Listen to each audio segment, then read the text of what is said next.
Hello, everybody. Welcome to the first ever MonDak Wellness Summit. I am so excited to have you here. It's me, Tanya, Candy. If nobody knows who I am, I'm excited to have you here. So, if you were watching that little commercial I put together, you noticed that I was saying get active in the comments. So, thank you already. Some of you had some comments before we started. Those didn't count. You have to start now. So, every time you put in a comment, it is going to register you for a drawing. So, now I want to thank you for being our tech experiment. So you can guarantee that I'll make some flub ups. And so I thank you all in advance for having grace with me on that. What we have for prizes, we've got some t-shirts. So I'm hoping that the way this will work is that after every presentation, I'll do the drawing. The system won't let you win twice, but if that doesn't work, then I will take down everybody's registration and I will hand draw them tomorrow afternoon sometime. But we've got some t-shirts. We've got some MonDak Summit t-shirts that's got everybody's logo on the back. We've got some calendars. Calendars. Where's my Yeah, there we go. What's really handy about these calendars is I've included in a couple of spots the replay code. So the replay will live on my website, and the calendar gives you a code. And then I've got some fun notepads that there too. They're all MonDak logo. They've got the MonDak on them, and they've got everybody's logo. So those are going to be your swag. And then some of the presentators, I can never say that, are also throwing in stuff, and I don't even know what that's all going to be. So there's going to be some awesome prizes. We're going to reward you for commenting. We've got some family in the audience here. I just love it. So my first guest kicking off the MonDak Wellness Summit is the beautiful Reanna Peterson. This again is the first ever. This is just out of the gate. We've never done anything like this before. And this space, it exists because health is changing. And I found some people in my community who are leading the way, who are there already, who have got expertise to share with you. Each voice that you're going to hear during this week-long summit represents courage, change, and integrity, and a commitment to doing things differently. Like these are our people. So listen with curiosity, listen with discernment and respect for the work that it takes to stand in this place. Our first presenter, Reanna, brings a deeply grounding and necessary conversation to the wellness space, one that often gets overlooked. We can talk a lot about healing and physical healing. Reanna is a licensed counselor and the founder of A Counselor for Every Kid. Her work centers around one powerful truth. Gosh, guys, I'm getting emotional. I'm just so excited and honored that you're here. I'm honored to bring up Reanna. Our health is so profoundly shaped by our safety and by our relationships. So thank you for making this a safe place for her to share. Reanna helps people understand how the nervous system heals through connection, through co-regulation, and vulnerability. Look at me being vulnerable, right? Who's proud of me? And why many of us wellness professionals, how our goals quietly fail when they're rooted in shame, rooted in pressure, rooted in lie-based identity. So let's invite her up to share honestly, examine how safe and how we truly feel in our relationships. why professional support can be absolutely transformative, and how learning to be seen without fear can change everything. This is a conversation about healing that goes way deeper than habits, deeper than protocols, and more powerful than willpower itself. I'm so grateful to bring Reanna up to the MonDak Wellness Summit.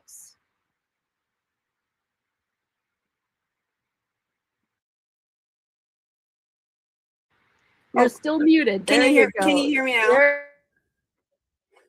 Can you hear me now? Yes. Okay, cool. Oh, Mom. You're always more vulnerable than you think you are, though, Mom.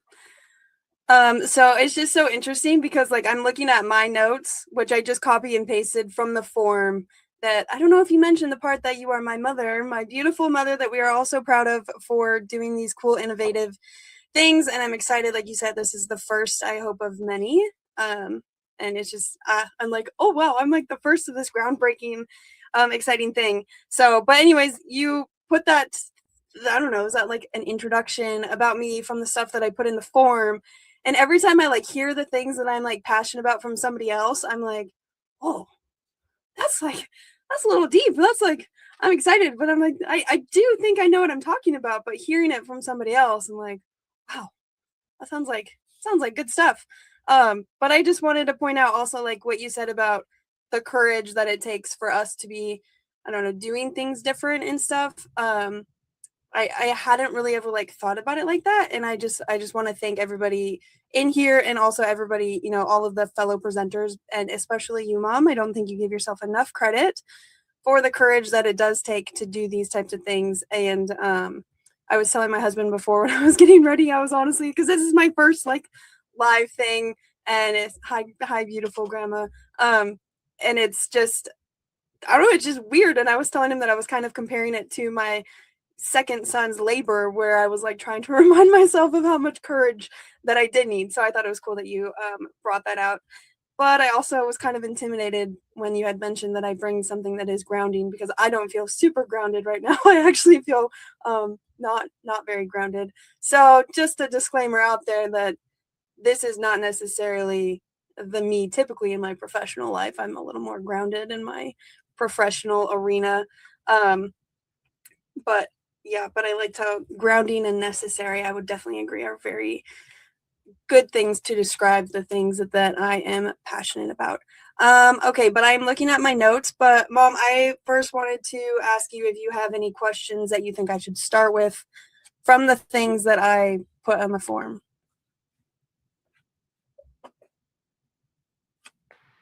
I'm trying to get off mute. No, I love that we're just kind of having an organic, not rehearsed conversation.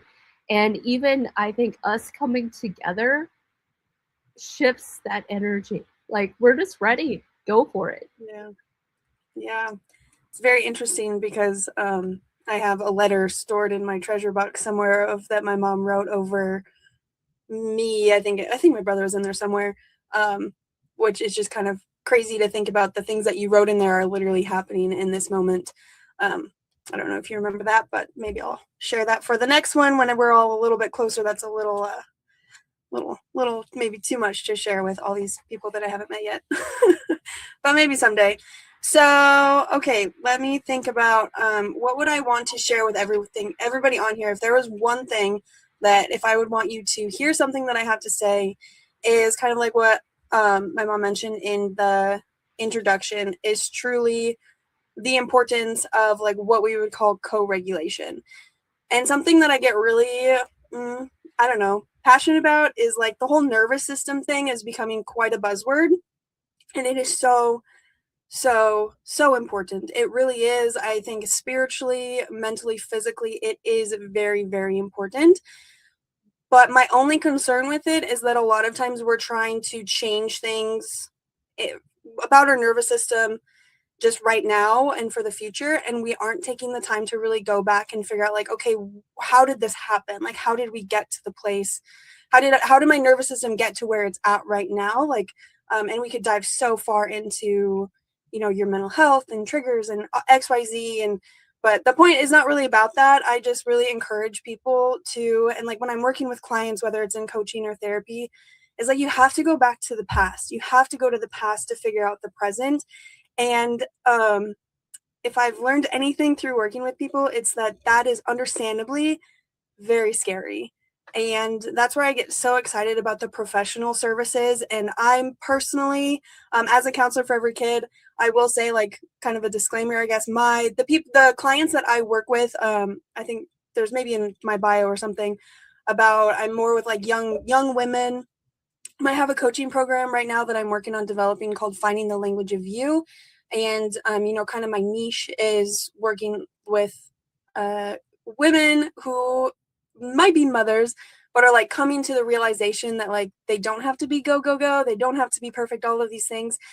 But in general, for anybody on here who doesn't maybe fit into that, I noticed that there are quite a few professionals on the Wellness Summit. So if you're not planning to listen to the rest of the ones this week, I would definitely encourage you to, because it sounds like there's some professionals closer in the community that I would definitely encourage you to consider working with, because my point being is that in order for us to really understand and heal our nervous systems, like I said, we have to go back to the past. And because that is so scary, it really is helpful to have somebody, a professional, who can walk that through with you.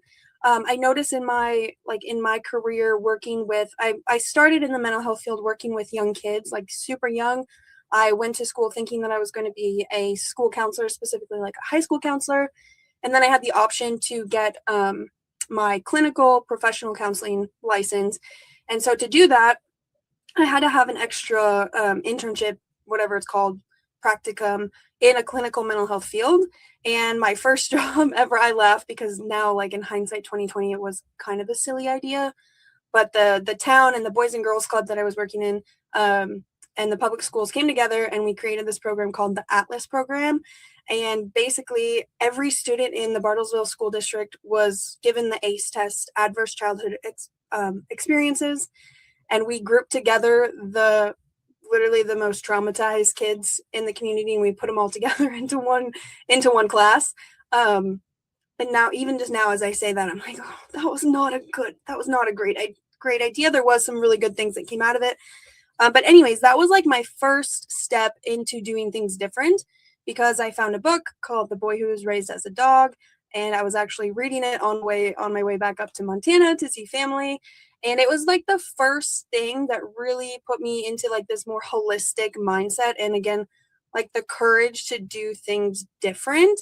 And so I'm so, so, so grateful that I started with that. Like I'd never had really gotten indoctrinated into what I would call like the traditional mental health field. And I seriously praise God for that, because it really gave me the groundwork to, really focus on like whole body healing from the get-go. And then that really expounded on really from my mom during, I don't know, what was it, like COVID? I think it was around COVID when you really started diving into the rest, like beyond like just trauma and stuff, and like the holistic mindset. And so over the last couple, what am I, like 5-6ish years, I've really found that the connection, I guess, between all of that, like trauma healing and healing the body and just our emotional health. And and then after when I started working with kids, then slowly I ended up working like with more adults. And no matter what anybody's story is, no matter how severe their trauma was, no matter how severe their depression symptoms, their bipolar symptoms, anything you want to call it, it would always come back to the same thing of, have you had the opportunity in your life from the moment you were born until now to engage in the process of grief? Have you been able to have somebody there for you from, like I said, from when you were little, that sees you, that makes you feel seen, safe, soothed, and secure? I use those 4 S's from Dr. Daniel Siegel. If you're interested in my mental health course, I say those so many times, but that's where I first learned it from. And we have to have that. We have to have that opportunity to stay in this cycle of grief. And like when I talk about grief, it's the gap between what you thought was going to happen, what you hoped and you thought and assumed was going to happen, and what has actually happened. And like I said, no matter who I was working with, which is where I got kind of burnt out because I found myself like on replay of like, okay, I'm saying the same things over and over and over again, which has really kind of inspired me in some of the, what is it called? Different things that I'm working on creating now. Like I created the mental health e-course, starter kit e-course. And like I said, right now I'm working on a coaching program that will kind of help people hear all of that without having to pay as much money for individual sessions, because I felt kind of bad because there's so much groundwork. Like I had to explain so much of just what does it mean to have feelings? Like what does that even mean? What does it actually mean to have needs, and what does it actually look like to grieve? And so my point being with that is that it takes knowledge plus connection. And some of those things that our nervous system is trying to heal from, our most well-meaning friends, our most well-meaning parents, and anybody in your circle, they still might not be able to make you feel seen, safe, soothed, and secure. And that is where cue the professional services can be worth every single penny. And I'll just be honest. I'll give you an example. Like if there was something in my marriage that I found out, whatever was going on, and then I start doing all the things that I do when I think about things and I go back to my past. If something comes up where it's like something that I need to kind of process and deal with my feelings and my grief about, whatever it is, I'm not going to want to go to my mom because that's not fair to her, right? That's not fair for me to process all those things. Maybe eventually it will be the building blocks for a great conversation between us. But there's sometimes I feel like, especially in the cowboy up culture, there's a gap between, there's like a missing step of like, okay, first I need to process this on my own so then I can connect with other people in the way that I want to. I hope that is making any sense. Is that making sense? Good. Okay. I'll keep going because I just get so passionate about this, and I have since moved away from like the MonDak. I'm licensed in the MonDak. I have people that I'm working with right now in the MonDak, but I'm physically in Oklahoma. And not that it's like nothing against anybody, because Oklahoma is just the same. Anywhere is just the same. Just the stigma against it's like there's just a stigma against true vulnerability. And I guess that's just what I get so excited about fighting against in this health space. But again, what I'm learning is that takes a lot of like, okay, but how do I actually do that? Like, it's not as easy as we'd like to think. Actually talking, feeling your feelings, it's not that easy. In fact, it's simple, but it can be quite difficult. And that's where a professional can be so helpful. And it's not glamorous. No. It's not glamorous. No. Like when you're talking, it reminds me so much of, and I'm sure you remember all my stories. For years, I worked in corrections. I was the jail nurse. And, when you talk about that safety, security, all your S's, well, nobody that I ever sat with in jail that was there for whatever reason, that no 5-year-old says, when I grow up, I want to be an addict. When I grow up, I want to be in and out of jail. So that grieving, there's so many people who have never been helped through the process of letting go of that coulda, shoulda, woulda. Or maybe they had the expectation that, I would say, if you ask me, my 6th grade me, I was going to be a Dallas Cowboy cheerleader. Like that's what 6th grade Tanya was going to be. I knew I really wasn't, but those things, right? If you were going to have the family farm or whatever, and life got in the way, it's a grieving process. Breakups are a grieving process. Letting go of what you thought something was going to be. Yeah, and what I've really, I'm working on this in my coaching program too. I just kind of had this realization of like, oh, I like to learn this way. That doesn't necessarily mean everybody likes to learn this way. So trying to like, okay, but like I like to like teach me, I look up at my bookshelf and I have so many books that I have read.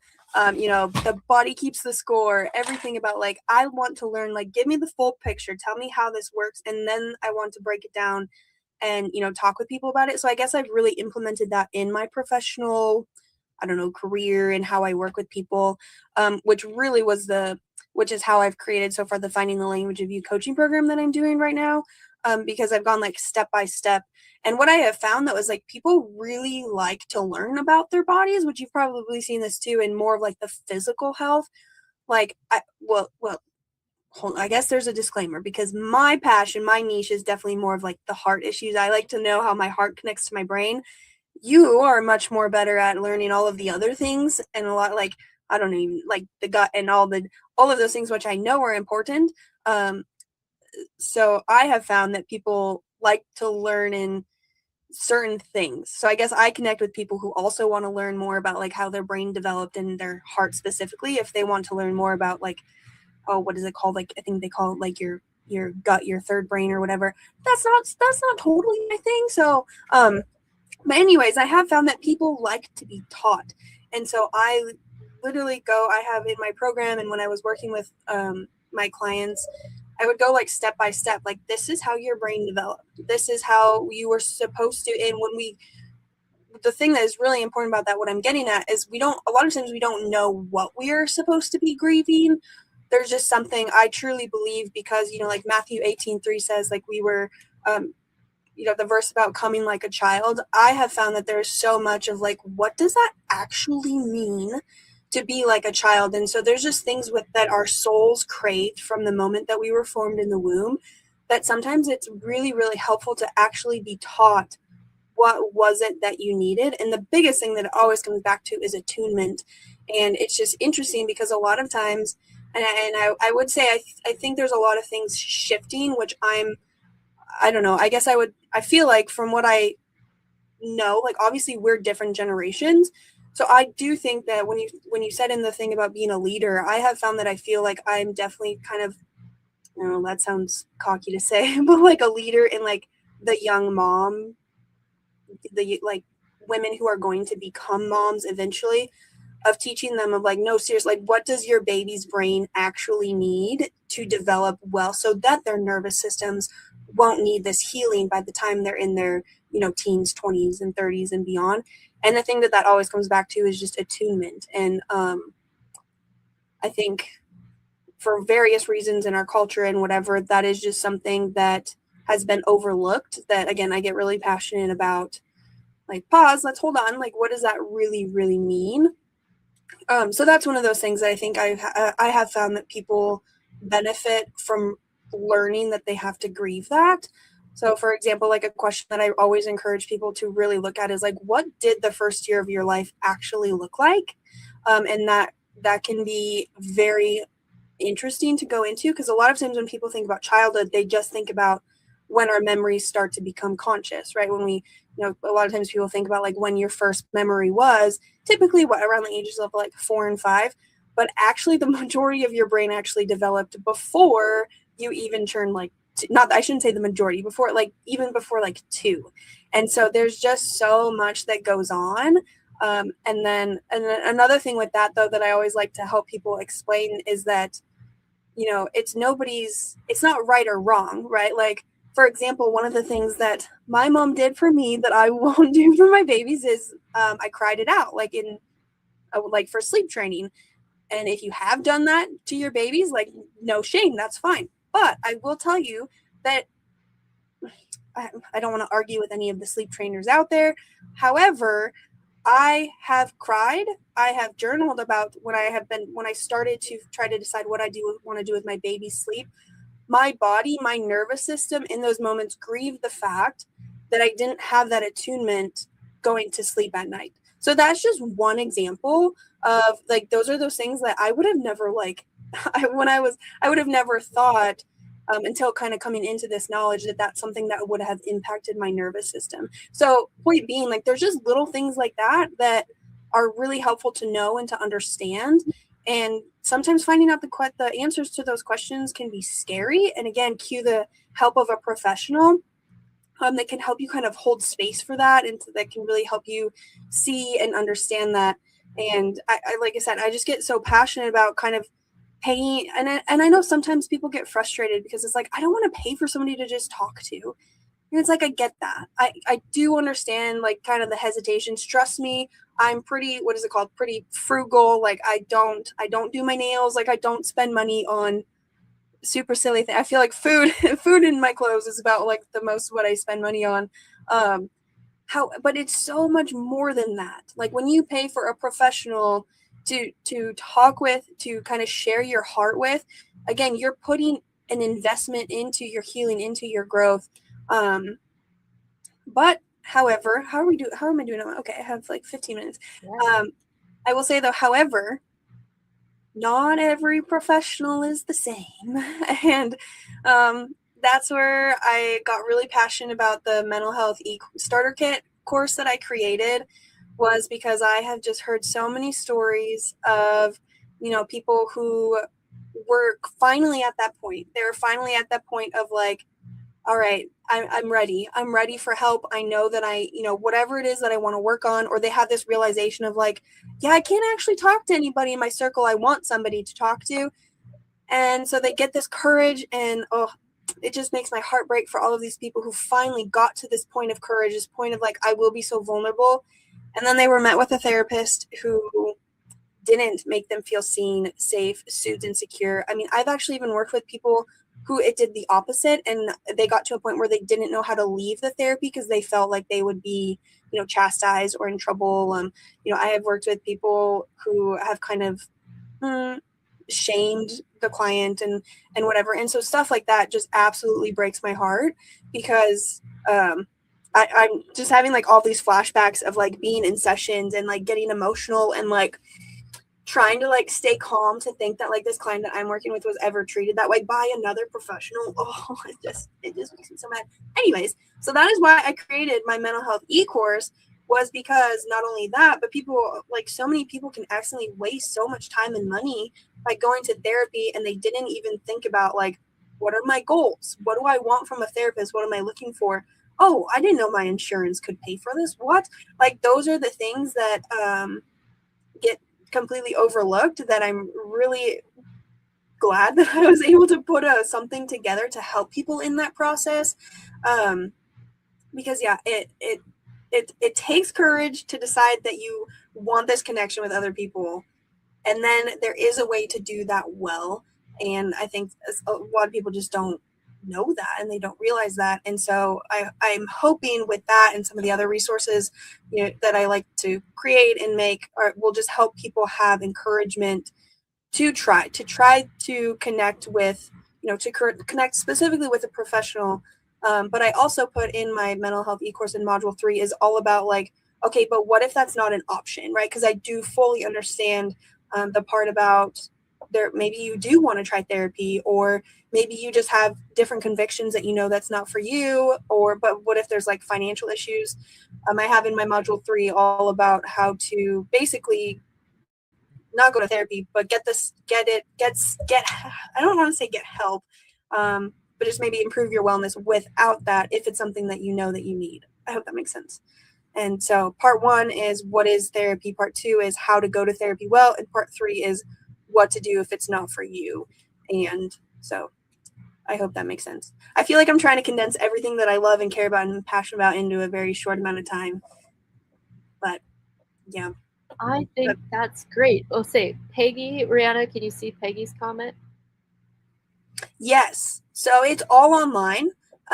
So I would, if someday I would love to dream about. I put the link there. Yes. Peggy. Another thing that you can do, if you go back to my website on the MonDak page and click on Rihanna's profile, if you find that easier, it will take you to her website as well.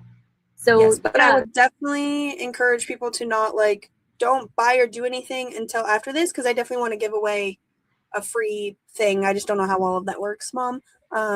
Yeah, so far it looks like my tallying up the comments to do the giveaway might not work. So I will just manually draw names after each night for 4 different gifts. So okay, and I did just put the link to my actual to the actual product.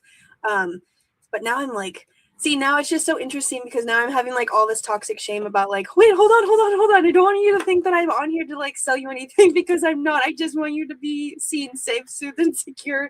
And sometimes I think it's really helpful to have a professional to do that, to give that Yeah. to you. And that is part of the healer's mentality. The healer's problem for sure is that we all have that big heart, and then business is a business, right?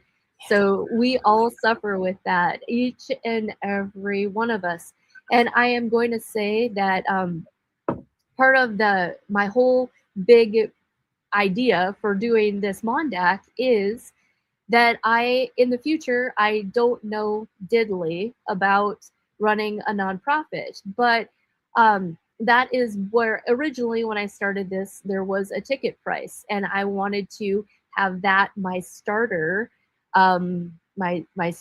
fund for a nonprofit, just for things like that, Rihanna, because we all want to give, yet we all run businesses. So in the future, events like this, I hope to start a scholarship program, a nonprofit scholarship program. So any practitioner that is helping me and like supporting the mission, putting information out there, then somebody could get a scholarship to work with Rihanna one on one, or to work with me one on one, or any of the practitioners. So that is in the future. That is in the future. Rihanna, you've got a few more minutes. I would like you to kind of talk about your struggle with the system, like being licensed as a counselor, and the limitations that that put on who you are and what you can say, and how you kind of had to sort out, do I just call myself a coach and let this licensure go by the wayside so I can speak from the heart and say what I feel is really important? Yeah. I honestly, I have to give a lot of credit to just God and the Holy Spirit, because sometimes like I think back to some of the clients who I was really able, I boast not myself, but I was really able to help. And I remember there times being like, how am I going to explain this, in that kind of way? But I think the biggest thing for me was starting like from the get-go. I would work with my, explain to my clients kind of some more of the holistic mindset. And um and so I don't know, I feel like I think my customer service skills from being a bartender, from being a waitress, really kind of came in handy a little bit, because I felt like I was really able to um you know be who I wanted to be without coming against that. For me, it was more so kind of the back end of having to, doing the assessments. And for a lot of the times when I was working for a community mental health agency, and many of our clients were on Medicaid, that I always get the two confused. Medicaid, which requires a DSM-5 diagnosis. And so I would straight up tell my clients like, hey, this is just how it is. In order for your services to get paid for, I want to keep like you deserve this help, you need this help. I have to label you with I have to give you a diagnosis on this sheet, because that way your insurance will pay for it. But it always came with like a make sure, like, you have to understand me though, you are not your diagnosis, you are not that. And I really think, again, I think a lot of people that I worked with did feel very seen in that. But it was also interesting too, of like how strange that was to people, like how like, oh, okay, huh, like I didn't really I didn't know that. But for me, now that I am fully licensed on my own, and I have my own private practice, there's just such a beautiful, like, also terrifying freedom in the fact that I can, market myself however I want. Like I do typically market myself as like a faith-based clinician. And so that is just really exciting, but it's also just weird to like not have anybody, to answer to. It's really exciting. And it was in the creation of my mental health starter kit. I think one of the lessons is on the difference between therapy, counseling, and coaching. And so actually doing that lesson was kind of really helpful for me to really kind of sketch that out and be like, okay, where are some situations that I can call myself a therapist versus a counselor versus a coach? And so that really helped me break that down. And And so now I feel like I just have a better idea of like where it fits. And so, for example, like I'm building my Finding the Language of You coaching program thing, but I also have like a link on, it's called Headway. And so somebody could find me as a therapist. You enter all of your insurance information, and like what is it called when you can take, I'm credentialed with quite a few insurances. And so I've realized that there's an option for both, because then I also get passionate and just frustrated about the fact that, like, you know, insurances won't pay for coaching services, which is just annoying. So again, and that's something that I talk about in my mental health e-course, is that like, if you look into your insurance and you find out that they're pretty generous when it comes to mental health therapy, go to therapy. Like, even if you don't love the idea of being in that system, like, if you know enough going into it, you won't be fooled by it. Does that make sense? And again, that's something that I teach in the e-course of, like, these are some questions that you want to make sure to ask a therapist before you spend a second in their office or before you spend a dime on their services, so that, again, even if they're in that system, you don't have to be in that system. But you can also get the benefits of your insurance, because honestly, let's kind of, like, I don't know, because we do want that. Like, I do think that is important. So yeah, I hope that all makes sense. That was great. Absolutely great. Is there anybody in the comments that has any other questions? There's a few more minutes before we bring up our next presentation. Oh, thank you guys so much for the encouragement. I was just looking at the comments, and it's very, it feels good to to hear those things. I was definitely It was, and this was such a good crowd. It was such a good crowd. We appreciate you, each and every one. Thank you so much. When Reanna goes off the screen, I'm gonna bring back that video just for a couple minutes while I take a quick bathroom break, and then we will be back. Okay, Mom, I do want to just read one quote if I have a couple minutes. Yeah, go for it. So this quote that I'm about to read is from the book The Body Keeps the Score by Dr. Bessel van der Kolk. Just a disclaimer, you've probably possibly heard about that book. If you don't like textbook style books, don't read it. Find somewhere to summarize it. It is very in-depth. But the quote from his book is this. And he's talking about, like, in regards to healing from trauma and going to professional services, to therapy. He says, actually, time out, sorry, I misquoted that. For this quote, he's referring to just relationships in general. He's referring to, like, in order to heal from trauma, you have to be connected, which I know some of the other presenters in this week are going to speak on that. So he's talking about, like, just the importance of these relationships where you can be truly, truly vulnerable. He says that you need someone who is not afraid of your terror and who can contain your darkest rage, someone who can safeguard the wholeness of you while you explore the fragmented experiences that you had to keep secret from yourself for so long. Yeah, so I wish I forget that this is live. If I was doing a recording, I would tell you to pause that and, like, re-listen to it. So I'm just going to say it one more time. You need someone who is not afraid of your terror and who can contain your darkest rage, someone who can safeguard the wholeness of you while you explore the fragmented experiences that you had to keep secret from yourself for so long. And so that quote, it's so deep. It is so deep. And again, not everyone in your circle, even the people who you are closest to, sometimes they just don't have the tools to do that for you, but that doesn't mean that you don't need it, right? Just because other people can't give it to you doesn't negate the fact that you still need that person who can hold that space for you. So again, I would just encourage you to consider that. And if you have done that before, and if you've had a bad experience working with a professional in regards to whether it's your mental health, your trauma, whatever you want to call it, and it was bad, like I said, I know that is a pretty common experience, unfortunately. I would just really encourage you to try to give it another shot. I think it could be good, if you're able to go to therapy well. So, okay, that's all I got for you.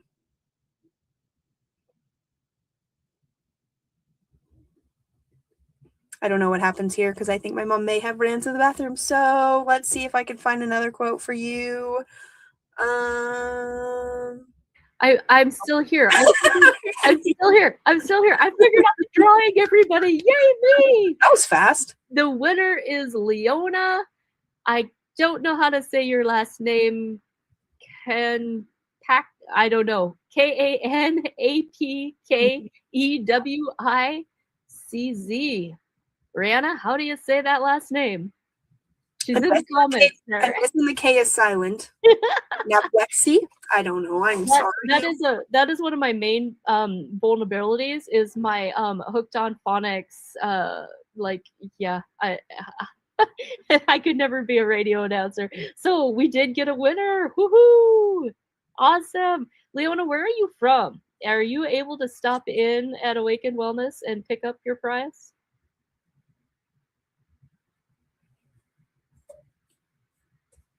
No answer yet.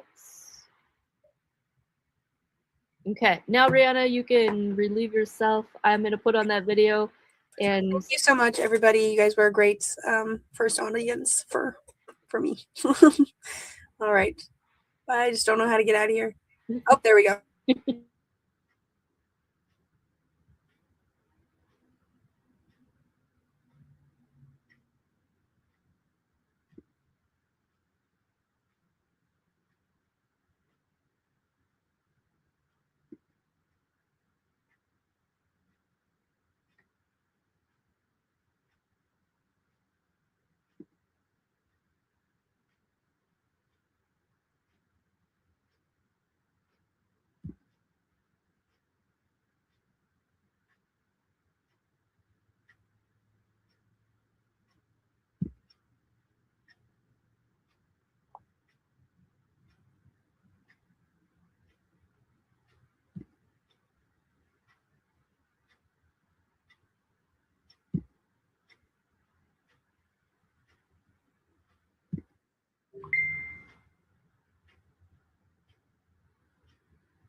okay, I'm back. Thanks everybody for staying with us. Oh, this is just so much fun already. What a great crowd. Thank you for getting in the comments. Keep it up. Keep it up. I think I should be able to give away another prize at the end of this next presentation. So the summit is not about fixing everything tonight. So that's really important to keep in mind. It's about exposure. It's about connection. It's about planting seeds. Every presentator, I cannot say that, every presentation brings a unique lens. It's like a smorgasbord of people here in the MonDak. I'm just so thankful that they're being brave and they're coming out, exposing their businesses, exposing their thoughts at new levels. It takes a lot. So I'm so proud of them, and I want them to really know that their unique lens, like we often say that we all have our own colored glasses, right? Some people have rose colored, some people have blue, you know what I mean? Everybody sees life through their own lens and has something worth hearing. So our next speaker, Jessica, I'm gonna get your name right, Jessica. She says like ID Ford, so ID Flighty. Jessica Flighty is a powerful reminder that healing it's not a theory. It really happens and it's personal. After a life-altering car accident abruptly ended her career as a esthetician, Jessica was told she may never fully heal. So instead of accepting that outcome, she turned her recovery into a mission. Today, Jessica partners with a wellness professionals to enhance and extend what they're already doing, using safe in-home based healing technologies that support healing on a deeper level. So welcome. You're going to hear her compassion, her experience, and a little bit of science. Welcome to the stage, Jessica.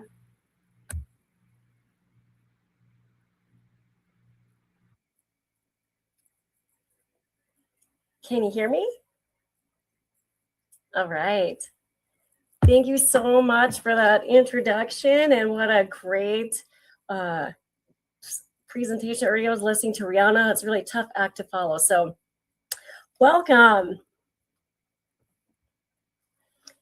Who here has ever had something happen so suddenly that your body and your whole life split into two? There was the before you and the after you. Living in a body that didn't feel like yours anymore. It may be that you're quietly wondering, is this just how my life is going to be now? If this sounds like you, pop a 1 in the chat.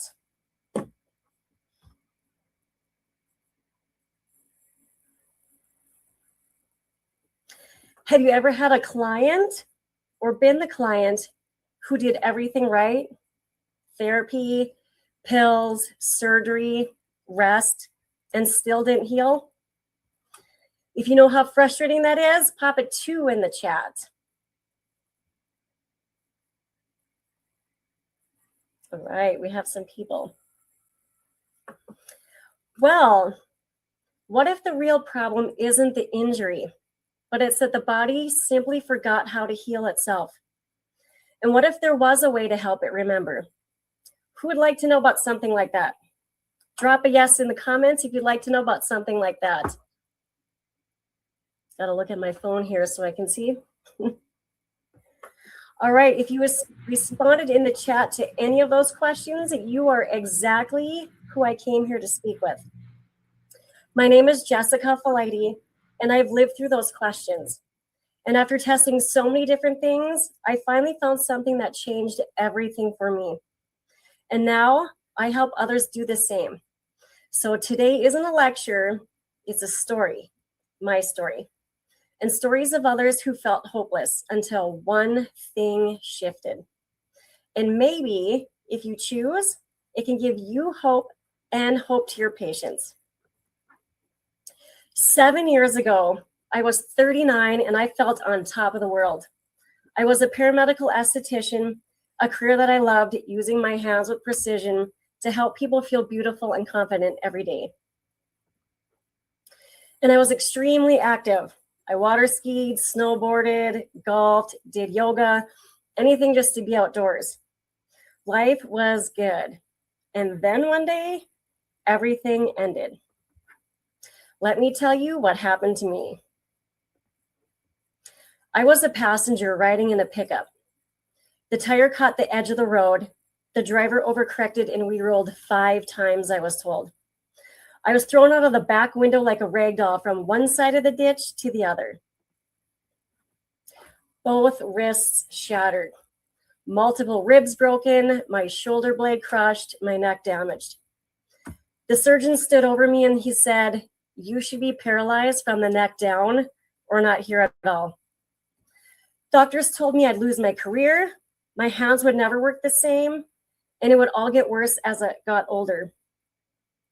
Try imagining being told that your whole entire identity gone at 39. I know some of you don't have to imagine. I couldn't pull up my own pants. I had to eat with 2 hands just to lift a fork. My hair only got washed when somebody came to my house. Doors had to stay open because I couldn't even turn handles. I had to sleep sitting in a recliner because lying down made me dizzy and the pain was unthinkable. Light touch felt like fire. And this is the part that nobody prepares you for. People see scars, but they don't see the daily humiliation. And underneath all of this, flashbacks, panic attacks in cars, and the terror that I would never be me again. I know some of you treat patients living this every day, and some of you are living this yourselves. And medical professionals kept telling me that I would never fully heal, that I'd never be able to use my hands the way that I used to, and it would only get worse as I got older. But I refused to believe them though, because I knew there had to be a way to fix my broken body. Like so many accident survivors, I fought. For 4 years, I tried everything I could get my hands on to restore my hand function and to calm my chronic back pain, muscle tension, and flashbacks. Prescription painkillers, or as I would like to call them, constipation and no memory pills that stopped working for me after a couple of weeks. Muscle relaxers, those just knock you out so that you don't feel anything pills, is what I call them. Physical therapy. Often it's so hard to get an appointment, short time actually spent with a therapist, and I've had so many bills afterwards. Some of these helped a little, but most of it was temporary. Hope followed by disappointment. None of it gave me my life back. And each year, my wallet got smaller and my hope was smaller. Who here has experienced that? Practitioner or fellow survivors, have you ever felt like that you're doing everything right, but still nothing seems to make a difference? You can see though that I tried so many things, but there were actually a few things that I absolutely refused to try. Why? Because I learned that with every treatment, it has a risk versus a benefit. And that was important for me to consider because each new treatment that I offered that. Surgery. So I had a pinched nerve in my neck and arm. My whole left arm and hand would go numb many times a day, especially if I turned my head in a certain way. So doctors had suggested surgery. But unfortunately, I knew somebody who went into shoulder surgery with a fully functioning arm, and he came out with a paralyzed arm because a nerve was nicked. So I decided that I would rather live with numbness and discomfort than risk permanent paralysis, because for me, that risk didn't match the benefit. Botox. I'm a paramedical esthetician, and there was no way I was going to even stick that toxin in my face. Yet sports injury clinics wanted to inject multiple syringes into my already atrophied back muscles to calm the spasms. So that was a no. Steroid injections. I already hated needles. I had already gained weight from not being mobile, and I didn't want more side effects, more inflammation, or more weight on a body that was already struggling for something that might not even last. Dry needling. Okay, so the nearest place was a 10-hour drive, and I couldn't drive. So I was like, how am I going to get there? And now we know that it can actually cause microscarring in the tissues. So I'm actually glad now that I didn't add more trauma to my body.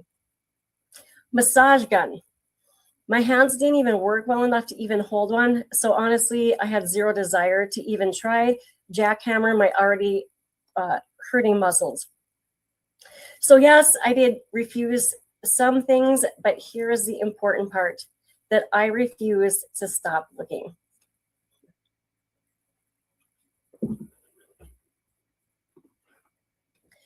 After 4 years, I hit the point that nobody talks about. I started planning on how to not be here anymore. I pictured myself 50 years old, living in assisted care, unable to use my hands, and I couldn't survive having that thought. And I know that someone in this room understands that kind of thinking, whether it's their own thoughts or the hidden thoughts of your own patients. That is why I am here, because accident survivors don't have to reach that edge. So often people think healing is just about bones and muscles, but it isn't. We all know that it's so much deeper than that, don't we? It's identity, it's independence, it's dignity, it's confidence, it's sleep, it's memory, it's touch, it's fear. It's watching everyone else live their life while you're sitting in a chair, exhausted from doing nothing, and a body that is always protecting itself stops circulating and stops communicating. And you're just told to live with it. Here's what nobody told me after healing from an accident. Simple tasks that I used to take for granted were now a nightmare. I couldn't lift my arm due to my broken shoulder blade, so I couldn't wash or brush my hair. My hair only got tended to if somebody came over to my house to wash and brush it, which was usually just once a week. I could only put on a shirt if it zipped up, and that was even a challenge because I only had 3 working fingers to try to zip it. Getting into the fridge to get food was even a painful task. I had to have people put liquids into smaller, lighter containers that weren't closed because I couldn't use my fingers to open any sort of lid or top. My doors had to remain open in my apartment so that I could get outside, and I had to use my foot just to open the other doors. When I traveled to my appointments, the person driving would have to open the bathroom doors for me to get in, and then I'd have to kick the door so that they knew it was time to open the door to let me out. Getting into a vehicle and trying to bend just right that didn't hurt, or trying to sit down without the use of my arms or hands.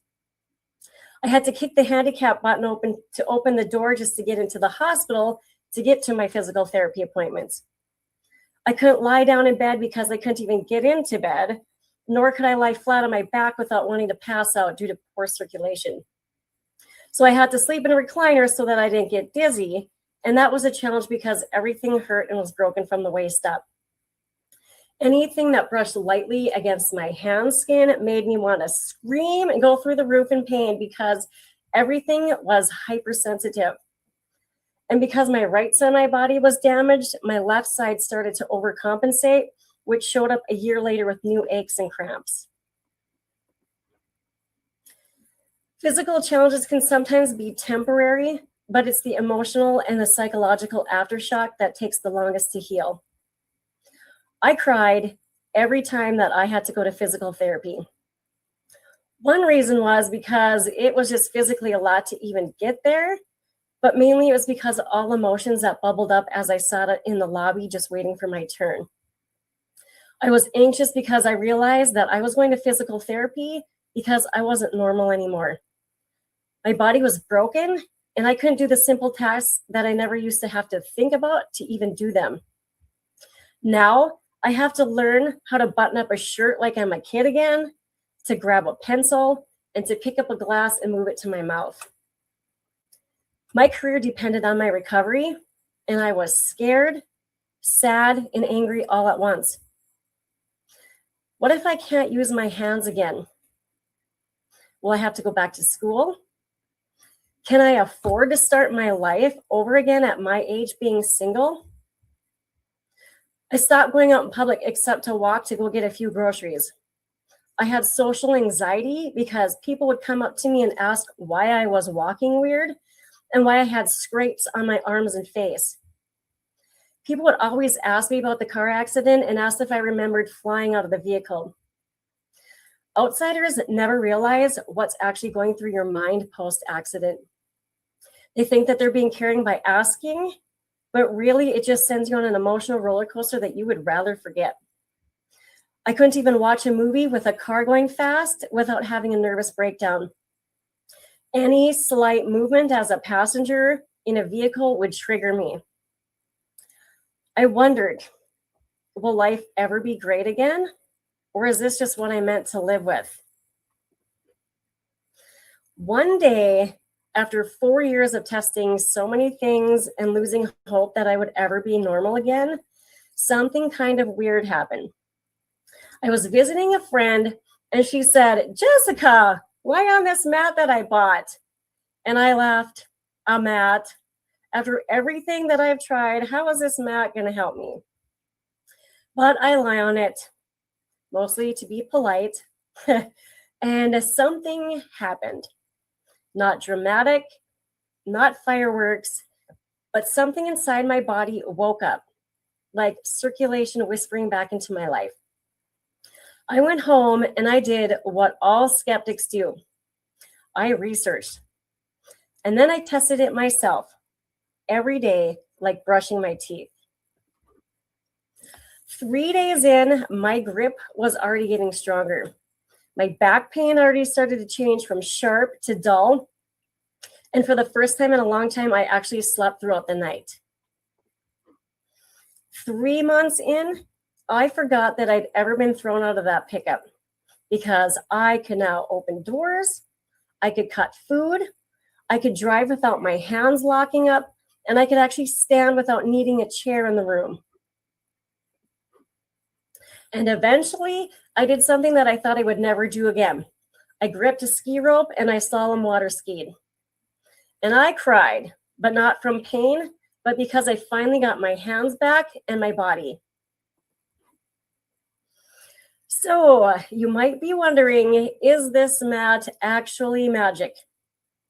No, it isn't magic, but it simply helped my body get the circulation, the electrical signaling, and the oxygen it needed to do what bodies are designed to do: heal. It was the first thing that didn't demand more effort from my broken body. 8 minutes, twice a day, that was it. And trust me, if it required discipline or behavior change, I would not be standing here. Okay, I know I promised no lecture, but if you're someone like me who is big into how the body works, I want to show you this quick video. You're going to see what's happening inside of the body before lying on the mat, 3 minutes on the mat, 6 minutes, and 22 minutes after the full 8-minute session on the magic mat. I also want to point out that this video is of a 35-year-old male under stress, no other health issue. So what you're looking at is the microcirculation. And what you're seeing is a capillary and arterial on the before laying on the mat and 8 minutes after the 8-minute session. The second screen is of a venule, and this is eliminating waste from the body. And you can also see there are some white circles. Those are white blood cells, which are our immune system. So it's like the cops on the street protecting us. The capillaries, arterioles, and venules make up 74% of our circulatory system. Some of you might still be thinking, okay, how does this mat actually heal? Okay, it uses a low frequency that increases your microcirculation. The way I like to think of it is like a wireless charger for your body. You know how you can lay your cell phone on a charging pad instead of plugging it in? It's like that, but for humans. So when you lie on it, it helps open up tiny little blood vessels. It supports oxygen delivery. It helps remove waste like CO2, and it gives your cells the environment that they need to work again. Most people don't feel anything as they're on it because there's no heat, there's no vibration, and there's no shocks. But just like you don't feel your hair or your nails growing, things are taking place under the surface. So this is what is taking place in the body, as like how in that video you saw previously about the blood flow before and after, how sluggish that blood was before lying on this mat, and how fast it was moving after 8 minutes lying on this mat. And I found that interesting, but it's actually this next thing that really got my attention. Who here has ever tried to change your diet or exercise routine? Put a Y in the chat. Yep, I sure have. And why is that so difficult?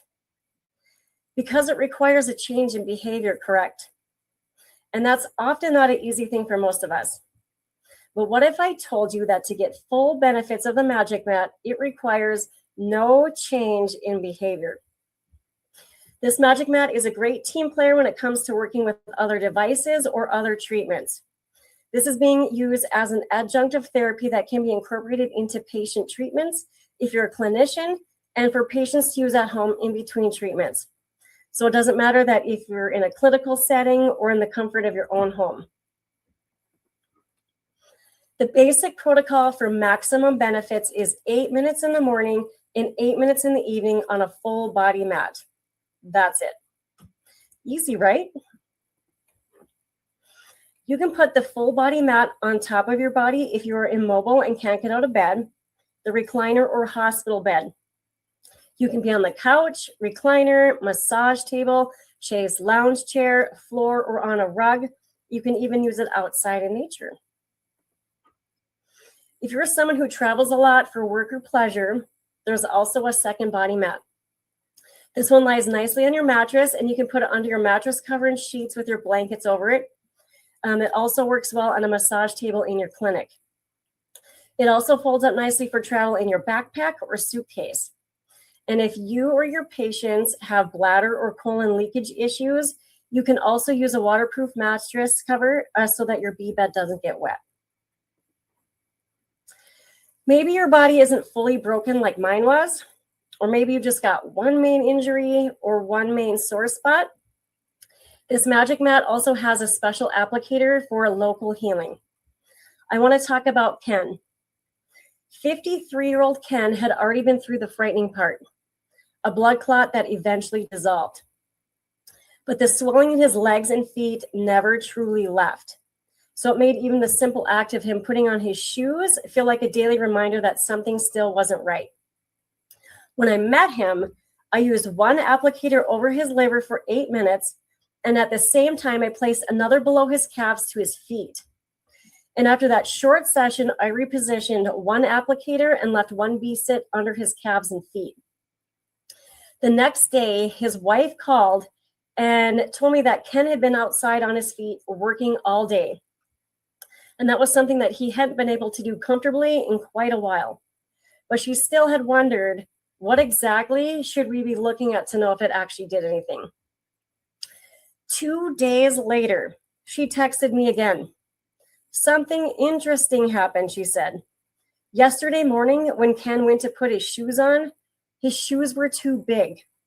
I'm guessing inflammation down. He's never had that before. A result, maybe?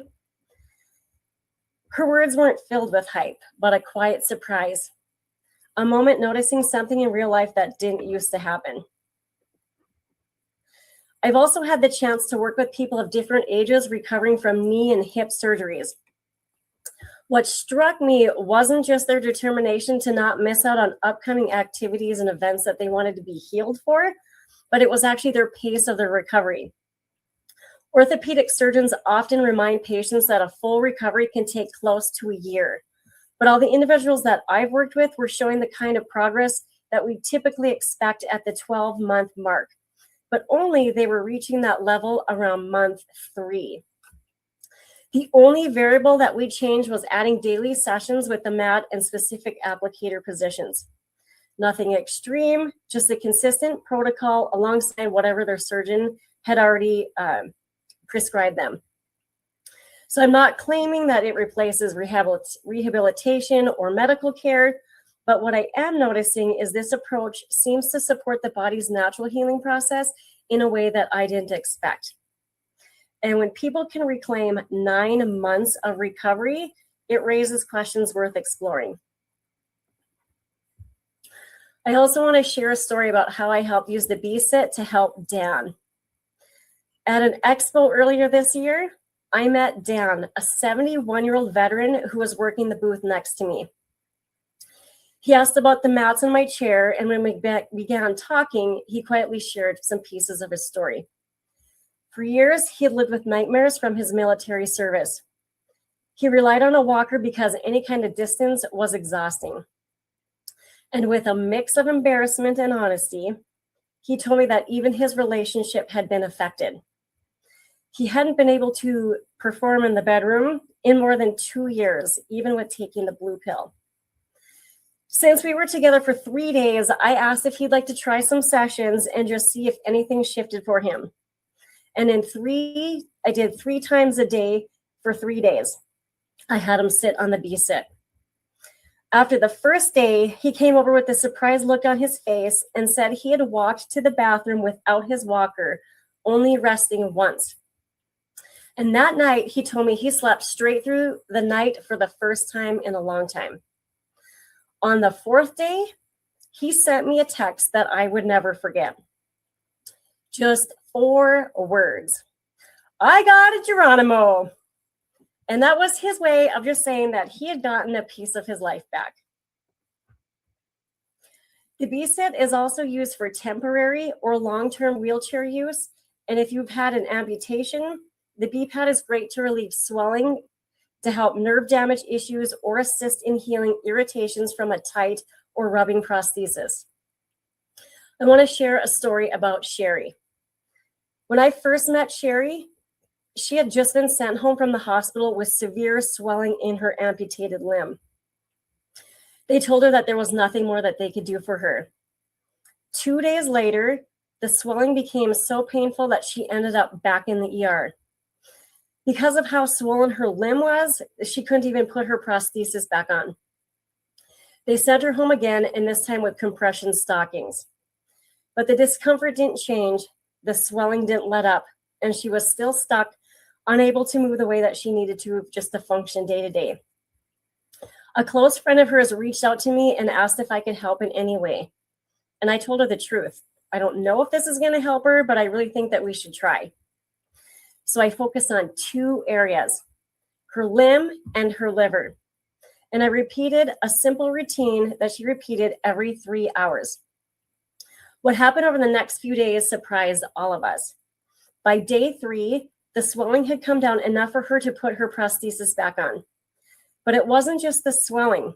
She told me that her limb was stronger. Her prosthesis foot wasn't dragging anymore, and she could actually stand and walk with more confidence, something she hadn't been able to do in weeks. Watching her reclaim that bit of independence, that's the part that stays with me. It reminded me how deeply people want their bodies back, and even in those small ways, and how meaningful those shifts can be for someone who's been told, there's nothing else that we can do for you.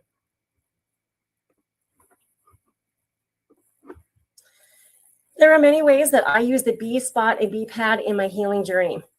Because I broke my neck, it was hard to turn my head from shoulder to shoulder. So try backing out of a parking spot when you can't turn your neck. I felt like Frankenstein. I had to move from the waist up just to turn and look behind me. And to help that, I would use the B pad like a scarf to get my mobility back in my neck. Now I don't have to actually turn from the waist. I can actually turn my head to back out of a parking spot, which is amazing. I also loved using the B pad down my spine for my tight, aching back, and it helped calm my muscles, and it also helped restore my balance and my mobility. Another way that I benefited from the B spot was treating my wrists and over my wrist plate. It helped loosen up my tight, aching wrist, and it also helped give more strength and grip and flexibility back to my fingers. You can use the B spot to move throughout an area or use the fixing strap and leave it on one spot. Due to my arm being behind my body after being thrown out of the vehicle, my right arm always ached due to overstretched muscles on this side of my body. And honestly, that was the hardest thing for my body to recover from. So I would use the B pad down my whole arm just to ease the discomfort and to help restore the function of my hands. It helped me be able to grab a cup and move it to my mouth to take a drink. And that was something that I wasn't sure if I was going to be able to get that back. These sessions can go for 8, 16, or 20-minute sessions, and they can be used every 3 hours for quicker healing, which is what I did.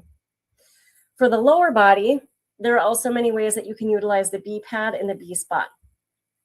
I would place the B pad between my legs so that I could stand longer without getting swollen legs or feet once I was able to stand longer without discomfort. I also used it between my legs before I would push mow my lawn and also to snow blow my driveway after I was healed. Surgeons like to bacon wrap it, or serpentine styles, like I like to call it, the B pad to work on the soft tissue in a different way post-surgery to help reduce swelling. Let me share another story about Frank. A 75-year-old veteran I worked with hadn't been able to feel his feet for 35 years due to Agent Orange. His doctor told him both legs would need to be amputated if things didn't change. He told me if that were to happen, that he would take his own life. After one session on him, he felt the pads of his feet. After his second session, as he climbed the ladder, he could feel the rungs underneath his feet. 4 months later, he walked over a mile while deer hunting, steady and on his own. And he said to me, "Jessica, now I don't have to have my feet cut off and I get to stay at home and live my life." Even though I'm speaking today on areas of the body with discomfort, you or your patients may also have other issues along with your body aches. You may have bladder issues, colon issues, digestion issues, a liver issue, kidney issues, pelvic or genital swelling, prostate issues, uterus or ovary issues, fertility issues, rectum issues, or intimacy issues. I want to talk about Jerry. a 72-year-old gentleman with a liver condition. A few months ago, he landed in the hospital with severe swelling everywhere. His blood test read 400. Normal is 30 to 40. When he finally got home, his wife called me in tears. He doesn't want medication, she said, but he can't stay like this, so what do we do? So I asked Jerry to try something unusual, something that he could do at home. I had him drink something simple and place something over his liver 3 times a day, and that was it. 1 week later, his wife called me again, and this time with a different tone. His labs had dropped from 400 to 110. By week 3, his liver number was 35, normal. She told me, laughing and crying at the same time, he's down 20 pounds and I haven't seen his ankles in 50 years.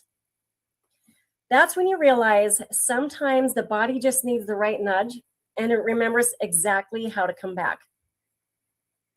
Or what about 90-year-old Karen? Until recently, she'd been learning to live with the kind of loss that most of us can barely imagine. When the pressure in her left eye reached its limit, she lost her vision. Her eye doctor diagnosed her as legally blind and gently told her that there was nothing more that they could offer her. He didn't schedule a follow-up because in his world, the medical road had ended. Karen's son wasn't ready to give up on his mom's quality of life. He reached out to me and asked me the question so many families ask when medicine has done all that it can. Is there anything at all that we can try? I was honest.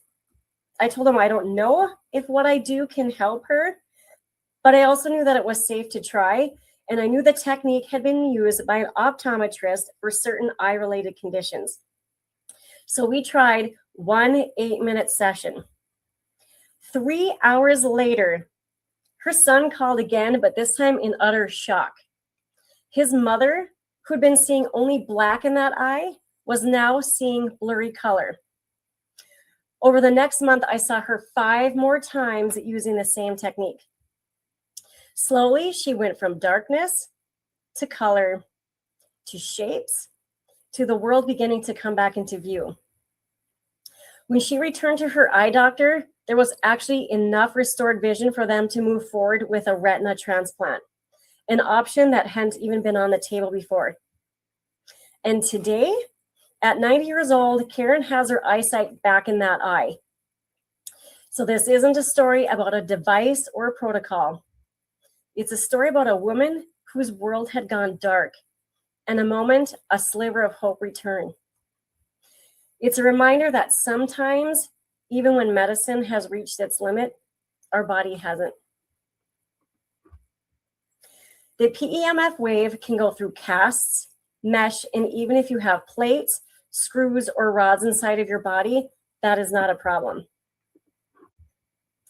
To my medical professionals, healers, and therapists in the room, recently I was listening to an interview with Dr. Thomas Lodi that I believe is especially relevant for clinics offering IV therapy or internal peptide treatments, and frankly, taking any sort of supplements and vitamins internally. He explained why pairing IV treatments with a microcirculation session, such as the Magic Mat, can make such a significant difference. And this is what he had to say. My patients, they come in with stage 4 cancer usually. I'm lucky if they're stage 3. They've had chemo, radiation, and surgery, and they usually come crawling in. And they've been told that they have 3 weeks to live, a month to live. And of course, it's extremely challenging, so we do everything possible. And now that includes the Magic Mat. And the way that we worked it into our program is that since it opens the microcirculation, which, so think about it, is if we're giving a therapy intravenously, the microcirculation is shut down, it's going to shunt. It's going to go to the arteries, to the veins, and it's going to miss the target. And the target is the tissues, the cells. So it wouldn't matter if I'm putting in the best therapy in the world in that vein. If it's not going to the target, then what's the use? This is why some clinics do a session on the mat before therapy to open microcirculation and sometimes after therapy to support recovery. This magic mat is not going to replace you or your healing therapies, but it is here to work with you as a team player, an adjunct that makes whatever that you do already more effective and with less wear and tear on your hands and body. Physical therapists say that their hands don't lie. They don't need to see research because they can feel if it's done anything for their patient when they work on them. Here are a few ways that professionals can use this on their patients. Pre and post surgeries. You can use it up until the surgery, then continue sessions 48 hours post surgery. Injury recovery, pre or post chiropractic adjustments. During massage, myofascial release, and lymphatic drainage. During Reiki, reflexology, craniosacral release, and hot stones. During cupping, dry needling, and naturopathic manipulated therapy. In the lobby, prior to getting a physical treatment, psychologists use this on their patients before or during a therapy session, before a decompression session, before or during physical therapy and osteopathic manipulation, before laser treatments, before IV therapy or internal peptide treatments, before water therapy, during acupuncture or acupressure treatments, and sound therapy. The special program offers a special frequency to put your body into rest and relaxation. Here are a few ways that the Magic Mat helps accident survivors emotionally. Use it before you get into a vehicle and travel to calm your mind. Use before a physical therapy appointment to calm your mind and relax your muscles so that your session is more effective. Use before or during a psychology therapy session just to put your mind into a calmer state and to be able to actually focus on what the therapist is saying. Use before you have to be in crowds if you get anxious in crowds or just to leave the house. I want to share a story about a 31-year-old woman I worked with named Mindy. She was a woman whose world had quietly collapsed in and on itself after surviving human trafficking. For years, her home became the only place where she felt remotely safe. And even then, her safety lived on the edge. She slept poorly, waking often with vivid replays of what she had endured. And any sudden movements in her peripheral vision made her startle. Her muscles stayed locked as if her body had never received the message that the danger had actually passed. Family interactions became difficult. Every sound, every request, every small disruption all felt like too much. Most days she stayed in her bedroom, she ate there, she coped there, and she rarely left the house. Her sister-in-law reached out and quietly asked if I could come sit with her and try something non-invasive, something that might help her nervous system calm down. I use it in a specific setting designed to help support deep relaxation, and 20 minutes, she simply rested. None of us expected what happened next. As she was on the mat, she started sharing her fears and discomforts, something she hadn't said to anyone since the situation. The family invited her to join them at the lake that day, and something that she had declined for years. But this time she said yes.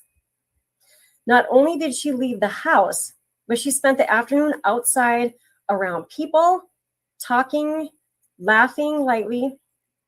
Her sister-in-law told me that she actually seemed present, calm, not on alert, not tense nor on edge. And that night, for the first night, she got to sleep. Her body, usually braced and tense, finally softened. This isn't just about a fix. It's about witnessing somebody's system shift, if only if it was for a day, back towards connection, safety, and possibility. I want to share a quick story about how I incorporated light into my recent healing. A year ago, when I was just getting into CrossFit, I ended up in the doctor's office with discomfort that I just couldn't ignore. And after some evaluation, I learned that I had torn a rib muscle. The plan from the doctor was clear. We were going to alternate from ibuprofen to Tylenol every 3 hours and expect to be out of lifting for about 3 months. And I remember thinking that that plan was not going to work for me. It wasn't because that I dismissed medication, because I do believe that there is a time and place for it, but I didn't want to numb the injury and then accidentally push harder than my body could safely handle. And I also didn't want the mental fog that comes with pain pills. I wanted to stay aware of what was my body was actually feeling. So I tried something different. I incorporated red light, infrared light, and the blood flow focused applicator several times a day on the injury. So it became my daily ritual. 3 weeks later, I was back to lifting weights. No pain pills, no masking the discomfort, just a consistent approach that helped my body do what it was designed to do. Now, I don't claim this as a universal answer because it just made me realize that how many people might benefit when we expand the conversation beyond symptom management and into supportive recovery. When I was first considering buying the Magic Mat, I had to have a real talk with myself. After my accident, I racked up over $250,000 in hospital bills, $33,000 for one ambulance ride. But that's not the cost that I remember.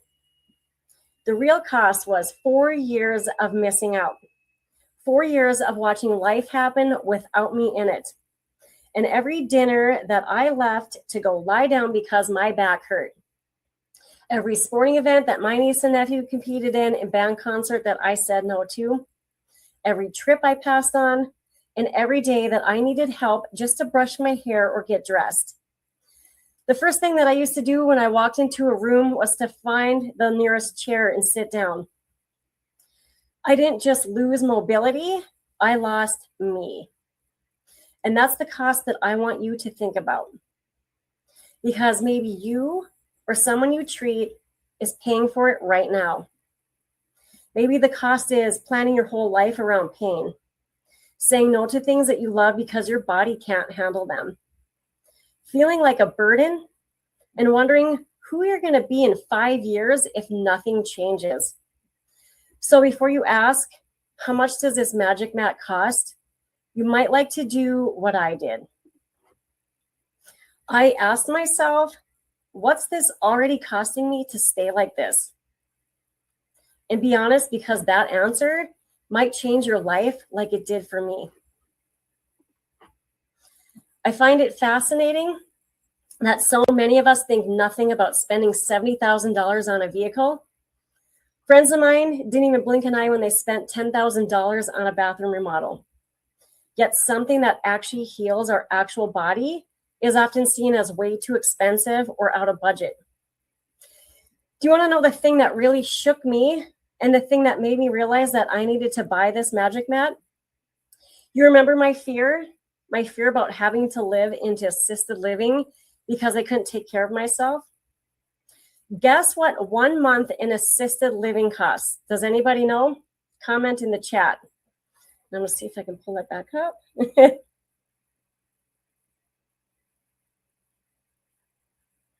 Any guesses on the cost of assisted living?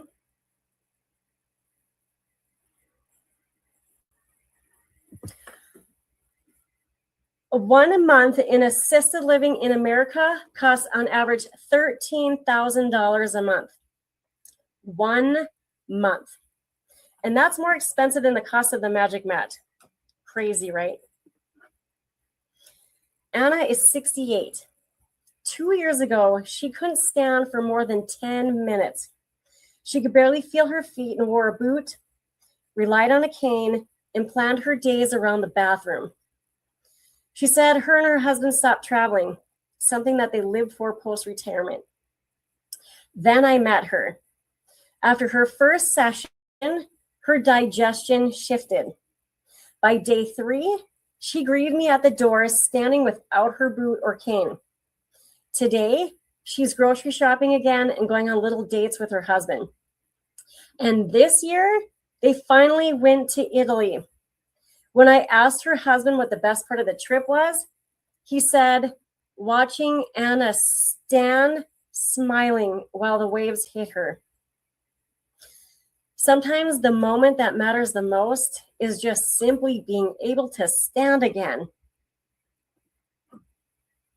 For the professionals here today, you can choose to keep doing the treatments you've always provided and hope that they're the right ones for that particular client.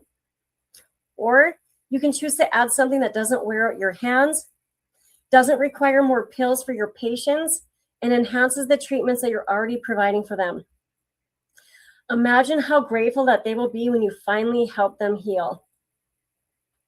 My fellow survivors, you didn't choose to be injured and be stuck dealing with physical and emotional trauma, but you can choose how to heal from it. And maybe you might choose to try something that helped a woman whose body was so wrecked, she thought she'd never get her life back. And then I did. I'm not here today to sell you a mat, and I'm not asking you to believe everything that I've said, but I'm asking you to stay open to possibility for yourself or for the people that you care for. Because sometimes the body just needs the right nudge and it remembers how to come back. And if anything in my story stirred something in you, if part of you said, God, I need that, talk to me afterwards, ask questions, make an appointment to feel the mat for yourself. Tell me your story. There is no pressure, just possibility. Because I'm standing here today with working hands, strong posture, and a life that I love. After being told that I would never heal again. And I refuse to keep this option a secret. And if you're ready, I'm ready. My name is Jessica Felighty, and my business helps people who've been in major accidents, who got told they never heal again, like what happened to me. I help you get real, lasting relief without leaving your house. I don't know if this will work for you like it worked for me and the people that I've worked on, but what if it does? To book a consultation with me, you can text or call me at the number on the screen. I have 7 slots available right now. Thank you for your time and happy healing. Thank you so much, Jessica. Wow, those stories were amazing. You on that water ski after, I mean, I know how much grip that takes, and I have never had a crazy accident. So, wow, that is just wow. You're in good company in the comments. You've got a lot of Beamer people, a lot of people that own them. There's a Heather that might want to get in touch with you. Her mom has got an issue going on. I did mention in the comments that you do have some rental units. Yes. So yes, awesome. You did amazing. You filled your time with grace and spoke like you've been doing this your whole life. You did such a good job. Oh, thank you. Thank you. And you are over actually. So right. you guys, Jessica will be here in the comments. So she can keep chatting with you in the comments. We're gonna go ahead and get rolling with Brenda, who is next. Thank you. Yes, thank you, thank you. Right, let me get my notes over here. I'm excited. This is just absolutely how I pictured this would be. This is what collaboration looks like. Different people from different backgrounds using different methods with one shared goal is helping people, bringing people to a better state of health. The Bakken is full of practitioners who are willing to step forward. And tonight you are getting to hear from 4 of us. I will speak at the end. So in the MonDak, we know what it means to be tough. Like I love Jessica's determination, what it took to come back from that. Like that's awesome that magic mat found her, but it was deep in her. She had to have the heart to bring that back. So we raise families, we work long hours, we show up when it's hard, and we carry responsibility quiet. We are MonDak tough. Here is what gets missed in communities like us. The people doing the most caring are often the ones running on empty. Tonight's speaker, Brenda Roach's voice, she is going to bring that to the forefront. She speaks from the heart, and she takes care of the people in the background who don't complain, who don't quit, who don't ask for help until their bodies, till their nervous systems force them to make that conversation about themselves. She helps the children, but she also helps their caregivers.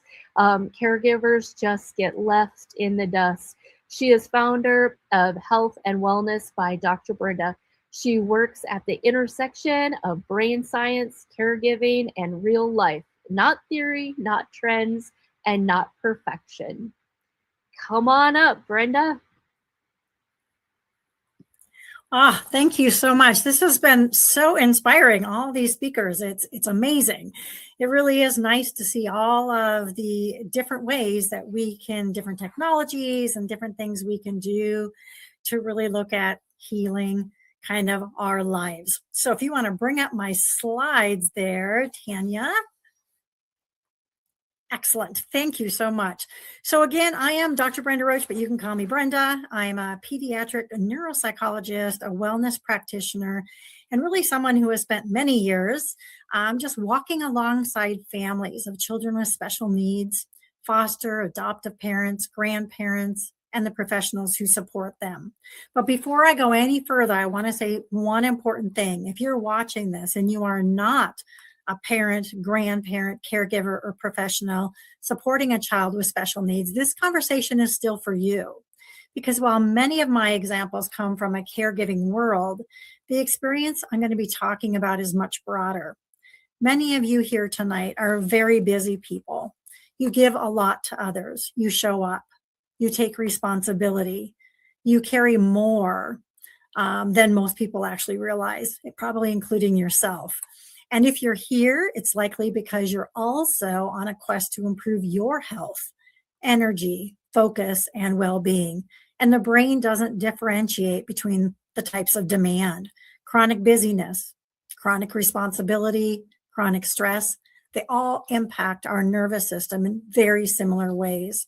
So while I'll be speaking directly to caregivers and professionals, these tools apply to anyone who gives more than they receive, feels stretched thin, or wants to care for themselves more sustainably.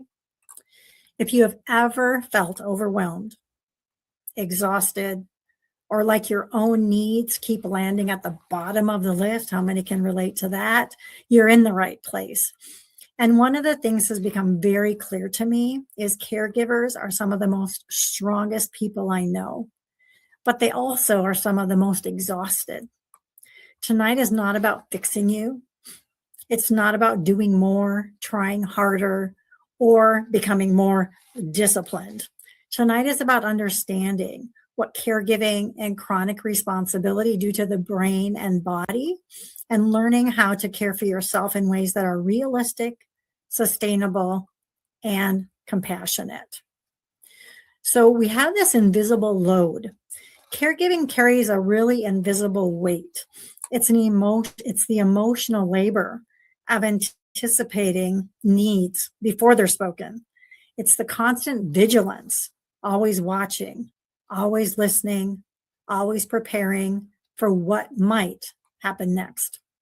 It's decision overload, big decisions, small decisions, medical, educational, emotional, often with very little margin for error. Many people tell me, I don't even know why I'm tired. If that resonates, I want you to hear this very clearly. This level of fatigue makes sense when you hear what I have to say tonight. Invisible load isn't just being busy. It's holding information that no one else sees.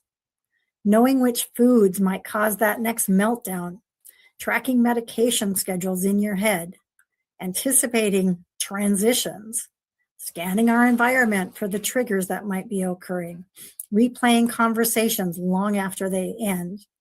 This is cognitive labor, and cognitive labor is absolutely exhausting. This cognitive labor also comes with limited support. Many families have limited or no support. So when caregivers say, I'm resting, but I'm still tired and exhausted, this is why.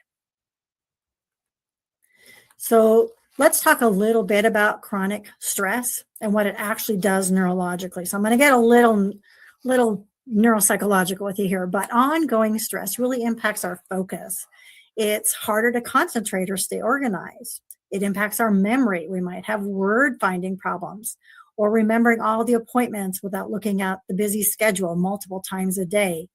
Causes emotional dysregulation. You may start to feel more reactive or overwhelmed more easily. Our energy and motivation, everything just feels heavier. And this is not a personal flaw. It's not a lack of resilience. It's a nervous system under sustained demand. And what is actually happening is the prefrontal cortex, the part of our brain responsible for planning, organizing, decision-making, and emotional regulation, it gets fatigued. At the same time, the amygdala, which is our threat detector, becomes more reactive.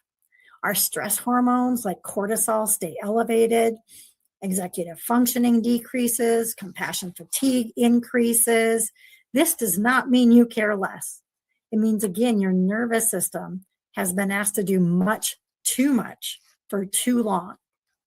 And when we understand this, the shame begins to lift. So, no pressure on this, no sharing out loud or in the comments, just a quiet check-in with yourself. Think about this question. When was the last time you did something just to support your own nervous system? Let me ask you again.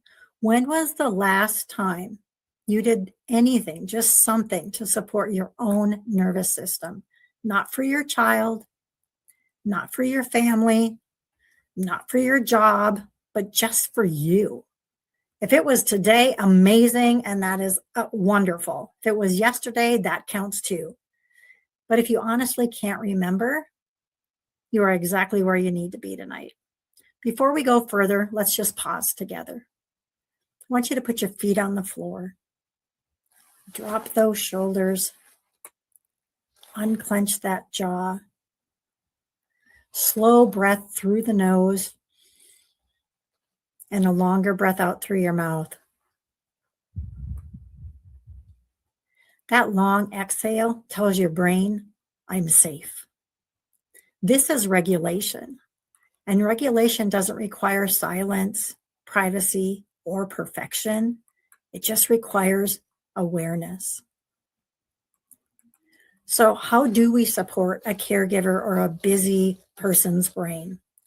First off, we stop aiming for perfection and we start focusing on protection. Protection of our nervous system, protection of our energy, protection of our sustainability. And getting to the base of some of this, we look at 4 pillars: nutrition, movement, mindset and emotion regulation, rest and recovery. These are not all or nothing strategies, and these aren't everything that we can use. There's a lot of technologies and modalities that we use, but they're just small supports that compound over time that can give us a base that we can then layer on many of the other things that you're actually going to be hearing about throughout this whole week and throughout this summit. These are some of the really basic things that we can do that don't cost us anything, that we can implement on a daily basis. And so when we think about this and we think about nutrition, brain fuel, again, not perfection. Nutrition is about consistency, not complexity. The brain needs steady fuel to regulate mood, energy, and focus. And when fuel is inconsistent, your brain has a harder time with emotion regulation, attention, stress tolerance, patience. This is especially important for caregivers and anyone who is under chronic demand. Decision fatigue is real. When you're making hundreds of decisions a day, your brain will naturally look for shortcuts. This is not about laziness, it's neurobiology. So instead of asking what's the healthiest option, ask what's the most supportive option right now. Supportive means that it's stabilizing, it's sustaining, it's doable, and it's realistic, not perfect. Prioritize protein and fiber is a really great thing to just start with. It helps stabilize our blood sugar. Protein helps with neurotransmitter production, satiety, which basically makes you feel full, and steady energy. And fiber slows down that digestion and prevents rapid blood sugar spikes and crashes, because when we have our blood sugar drops quickly, the nervous system actually interprets it as stress. Blood sugar crashes often feel like anxiety, irritability, brain fog, shakiness, exhaustion, all of these. And many caregivers think that they're burnt out, when part of what they're feeling is simply an underfueled brain. And so using simple options that don't require a lot of planning, because again, we're all busy, right? This is not settling. This is a strategic support. If food requires too much thought, it often doesn't happen at all. So we remove the friction. That might look like repeating the same breakfast every day, keeping protein visible and accessible, eating the same lunch multiple days in a row, pairing protein with whatever is easiest. And we give ourselves permission to let good enough be good enough and not perfect, because consistency beats perfection every single time.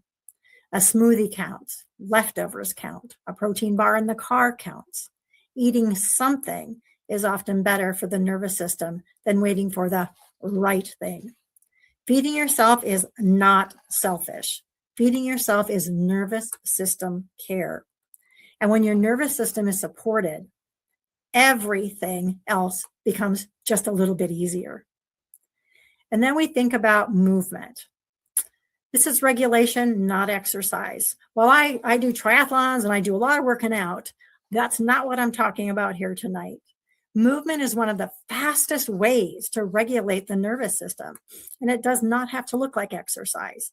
I encourage what's called movement snacks, 30 seconds to 3 minutes, doing calf raises while brushing your teeth, gentle twisting while seated, rocking side to side, while waiting at your child's appointment, doing shoulder rolls, ankle circles under the chair, 5 slow breaths with a long exhale.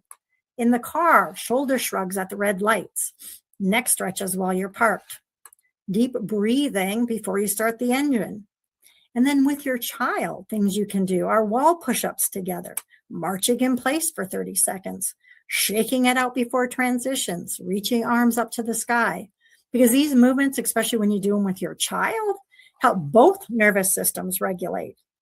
So earlier, Reanna talked about that co-regulation. This is an example of some of the things we can do with our children as well, because when your child sees you pause, breathe, and move, you're modeling regulation for them, not just self-care. Even small movements tell the brain, I'm not trapped and I'm safe. And then we have mindset. Caregivers and chronically busy people carry a lot of guilt. So we practice something I call caregiver pause. It's just 30 seconds. It's noticing your breath. It's dropping those shoulders again, relaxing that jaw. This brief pause signals safety to your brain. We also work on self-talk, because most of us, to be honest, the way we talk to ourselves, we would not be friends with ourselves, with a person that talked to us the way we might talk to ourselves. So instead of also saying, I should be doing this, I get to do this, or I'm responding to a very demanding situation with the tools I have right now, and I'm doing the best I can. Self-compassion is not self-indulgent. It's a nervous system intervention. That reframe, again, changes how the brain actually processes stress. It's these simple little, just base things that we can do that really do matter. And then we think about rest. Micro rest actually matters. Rest is not optional. It is a biological requirement. But before we talk about sleep, I want to normalize something. Many caregivers tell me, I know sleep is important, but it just feels impossible right now. And if that's you, you are not failing. Sleep struggles are often a nervous system issue, not a discipline issue. Let's talk about why sleep can be so difficult when you live under chronic responsibility. When your nervous system is used to being on alert all day, listening, anticipating, preparing, it doesn't automatically shut off just because your head hits the pillow. Your brain has to learn that nighttime is still a time to stay vigilant. That's what your brain has learned. That can look like difficulty falling asleep, waking in the middle of the night, racing thoughts, light, unfreshing sleep. This is not your body being bad at sleep. This is a nervous system that hasn't felt safe enough to fully downshift yet. So when we talk about sleep-friendly habits, we're not talking about rigid routines or perfect sleep hygiene. We're talking about sending cues of safety to the brain, because the brain falls asleep when it senses predictability and safety, not pressure. So some gentle, realistic, sleep-friendly habits can include dimming the lights in the evening, lowering stimulation one step at a time, repeating the same small wind-down cues each night, reducing decision-making before bed. This might look like the same calming song, the same scent, the same short stretch, the same slow breathing pattern, not because these are magical, but because repetition tells the brain, this is familiar. I can rest. These not only will help you as a caregiver or a busy parent or a busy person, but if you have children, helping them develop these same things help them as well. If your nights are unpredictable or you're woken frequently, your goal is not perfect sleep. Your goal is supporting your nervous system whenever possible. And that brings us to micro rests. Here's something that people don't often realize. The nervous system does not only recover during sleep. It also recovers during brief moments of perceived safety throughout the day. These are called micro rests. Micro rests are really short, often 10 to 60 seconds, but they have really, really powerful impact on stress hormones and brain regulation. They work because they interrupt the constant on signal. When you take a micro rest, cortisol begins to decrease. We're talking 10 to 60 seconds. We can all do this. The vagus nerve is stimulated. The parasympathetic nervous system is activated, and the brain gets a signal that danger has passed, even briefly. And when these moments happen over and over again throughout the day, they add up. They reduce overall nervous system load. They make sleep easier later because your system is not trying to recover from a full day of unrelenting stress. Micro rests do not require lying down, closing your eyes, silence, being alone. They can happen in real life. Example again is one slow breath with a longer exhale, dropping your shoulders intentionally, unclenching that jaw, pressing your feet into the floor, leaning back in a chair for 10 seconds, placing your hand on your chest, even saying silently, I'm safe right now. I am safe right now. That sentence alone can change nervous system signaling. So why does micro rest help sleep later? Well, if you think of your nervous system like a battery, if it's completely drained all day, sleep becomes harder, not easier. Micro rests prevent total depletion. They create small deposits of regulation. So when bedtime comes, your brain doesn't feel like it has to recover everything at once. This is why caregivers who use these micro rests often report falling asleep faster, fewer racing thoughts, deeper sleep when they do sleep, and less exhaustion overall. Not because their life changed, but because their nervous system got more support.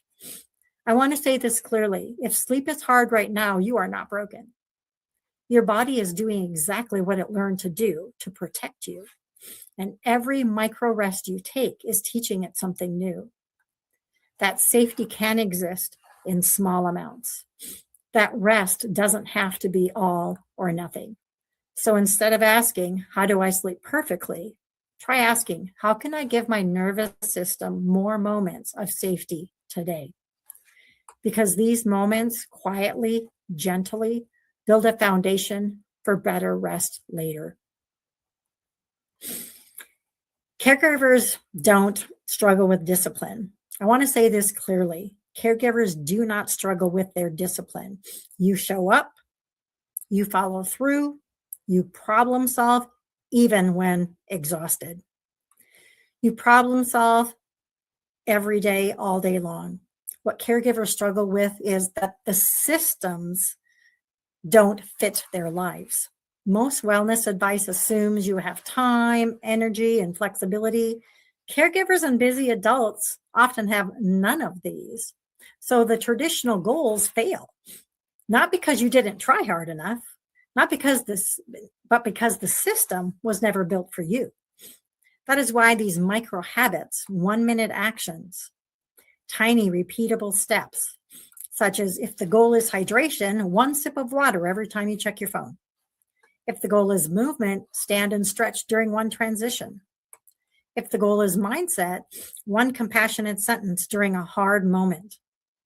If the goal is rest, 1 slow breath before responding to anyone. We also use habit stacking. So if we think about habit stacking, it's something that you already do. That's a habit, like brushing your teeth. And then you stack another new habit on top of it. So doing a stretch while brushing your teeth. Breathe while your child logs into an appointment. Rolling your shoulders every time you get into the car. When habits feel doable, they stick. And when they stick, they quietly protect your nervous system over time. And you start finding kind of that weekly rhythm.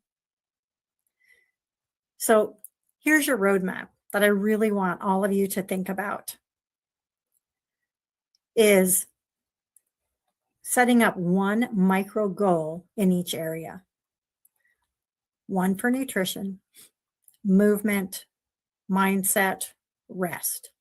Not all at once, not perfectly, just consistently, and really think about what those are. The other thing that is really important is community is medicine. And I love this community that Tanya is already putting together here. The community is medicine. When we build a community around us, it's a connection, and connection lowers cortisol, which is our stress hormone. It increases resilience. It reduces isolation. Your nervous system was never meant to do this alone. Support is not weakness. It's a resource. And so looking at where can we build in those community supports? How can we build those within our lives, within our, all of the different people? There's a lot of people out there that we can connect with. It's finding those that are your people. So let's take a pause together. Let's do a 60-second reset. Probably won't even be 60 seconds at this point. Just take a slow inhale through your nose. And then a long exhale through your mouth. Drop those shoulders. Unclench that jaw. What you just felt was regulation. This is what regulation feels like. It can be an amazing thing. And if you think about just doing that several times throughout the day, you will notice how much difference that makes in your overall well-being. And again, there's a lot of things that we can do. I agree wholeheartedly with Reanna about, therapy can be very, very helpful. Many caregivers also have early trauma that they probably have experienced, and just the trauma and grief about not maybe having the child you expected to have, having a child that you expected, was going to be, a neurotypical child, and you have a child with some disability. There's a grief process to go through around that. And so really looking at those things can be really, really important. But what I'm talking about today are some very simple, just stuff that can give you a really good base every single day that you can just start very slowly and start implementing. And then we can look at other things to add on to that. I use a lot of different technologies, a lot of different, evidence-based practices above and beyond these. These are some simple things I wanted to share to give you some simple takeaway things that you can really take from here. So before I close, I really invite you to reflect on this. One small shift I can make this week is ... So again, think to yourself, one small shift I can make this week is. And I encourage you to write it down. Write that down, really put some thought into it. What's one small thing you can do this week to really help with your nervous system regulation? Write it down. Small steps do create sustainable change. I really want to thank you all for being here. Thank you for the care you give every single day to others and to yourself. And most of all, remember, you are not broken. You are not broken. You are responding to sustained demand, and you are worthy of care too. And there's all the contact information that you can get a hold of me at. I actually have been in Billings, Montana for the last almost 30 years. And this June, just recently moved to Minnesota to be closer to my mother. And still doing all this work, but Montana is in my heart.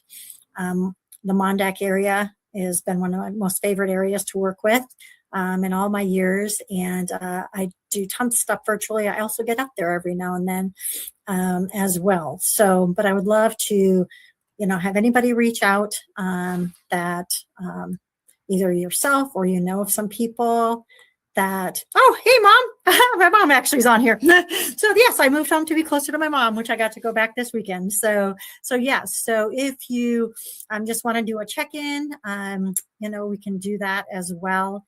I just really, truly appreciate this opportunity. Tanya, you have put so much effort into this summit. I just really appreciate you doing this, and I hope to be involved in all of them. And I have started a nonprofit, so I have some experience with that and would love to talk with you about that as well, because I think it fits exactly with where I like to do as well, because there are so many families that I work with that don't necessarily have some of those financial resources to really do some things to take care of themselves. And if we can give back and give those things and provide some of those resources for people, I would love to be part of any of that as well. That would be amazing. Yes, I'm one that is all full of big ideas and forward momentum. I am not afraid to jump in and make mistakes and learn as I go. So I could use some advice. I thank you so much for being here. Does anybody in the comments have anything for Brenda? Brenda has offered to give up.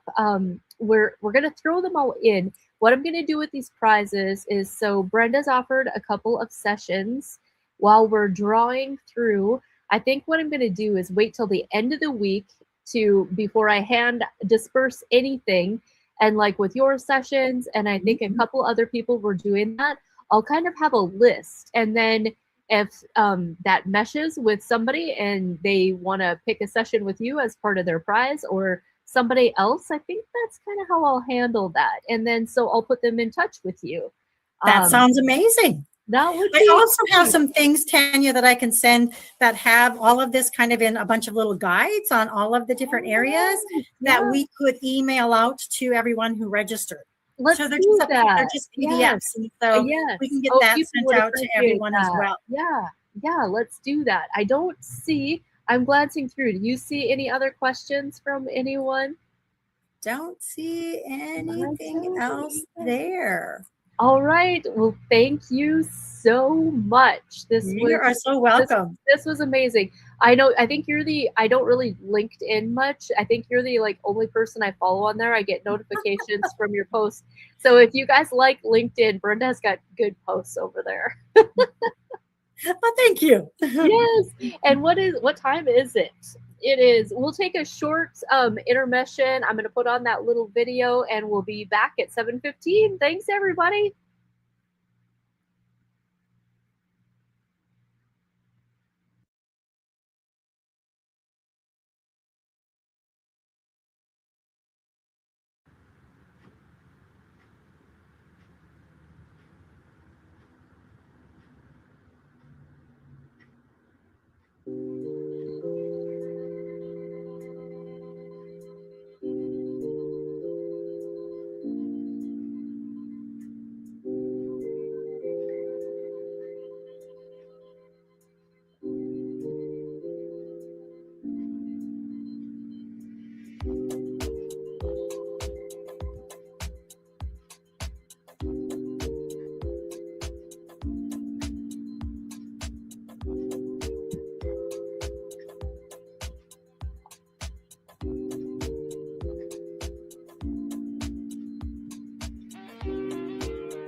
right, it is 7:15. I gotta say, I'm pretty proud that we're just, you know, keeping on time, just going right through this. That is awesome.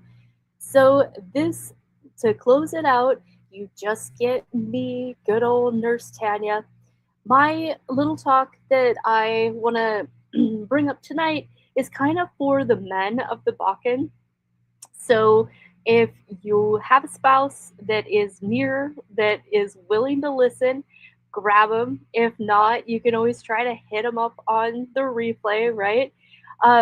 I just appreciate the men of the Bakken so much. At Awaken Wellness, I enjoy the male clientele that comes in.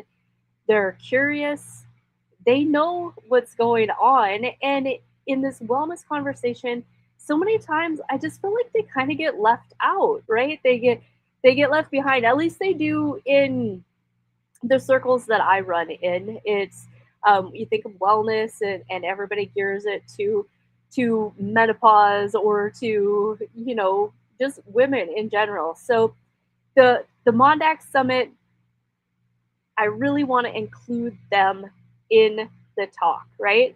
So let me get my little screen share going here.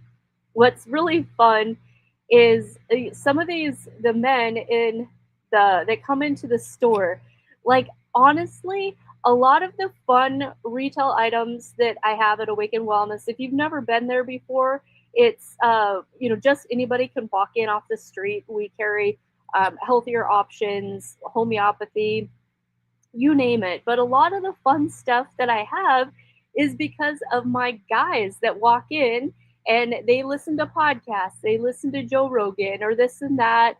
And the other thing, and they're like, hey, do you have this? And sometimes I don't even know what they're talking about. So they keep me more on top of what's trending on TikTok and podcasts and whatever else, like neurogum for one was one of the things, and like methylene blue, mushrooms, they like the lion's mane mushrooms. So it's just really, I really want to include them in the conversation. So whether it's on the replay or I given you enough time to gather up that hardworking MonDak man in your life, I want to include them, want them to know that they are not left out of the conversation, and they are really appreciated. They work hard, they show up. Now I better get to my notes. I have a habit of just, taking off. You make all these notes and then I just start talking.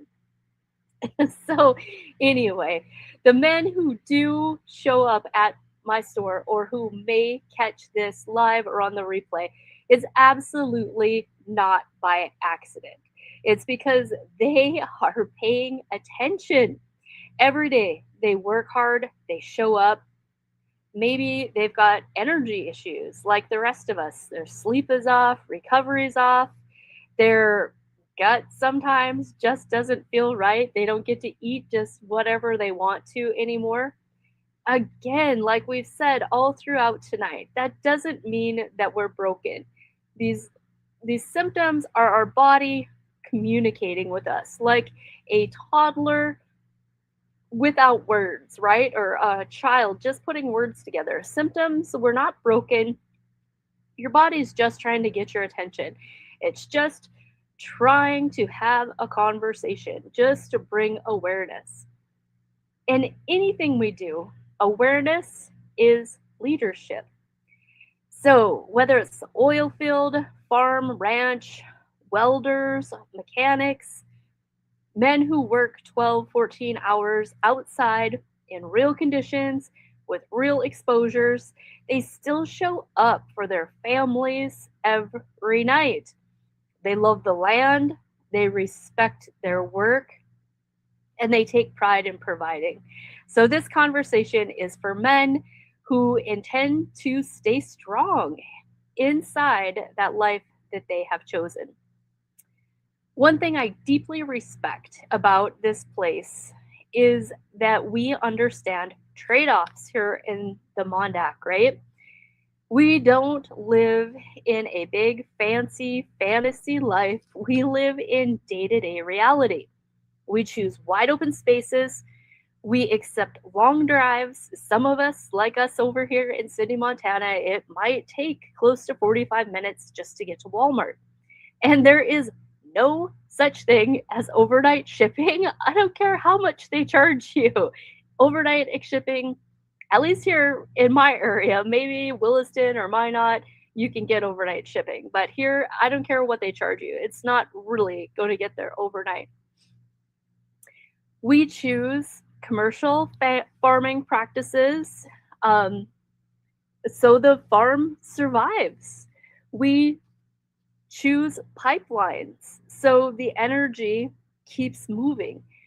We understand that subsidies aren't perfect, but they put food on our tables. And that's not ignorance. That is grown up decision making. That is America. That is the MonDak. And we get it.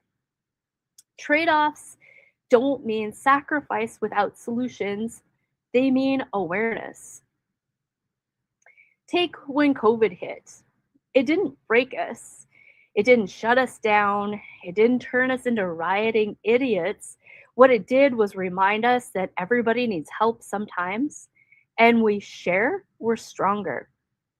Health and health systems and health communities work the same way. We don't live in perfect conditions here. We never have, we never will. We can't expect to, but we adapt. We help each other.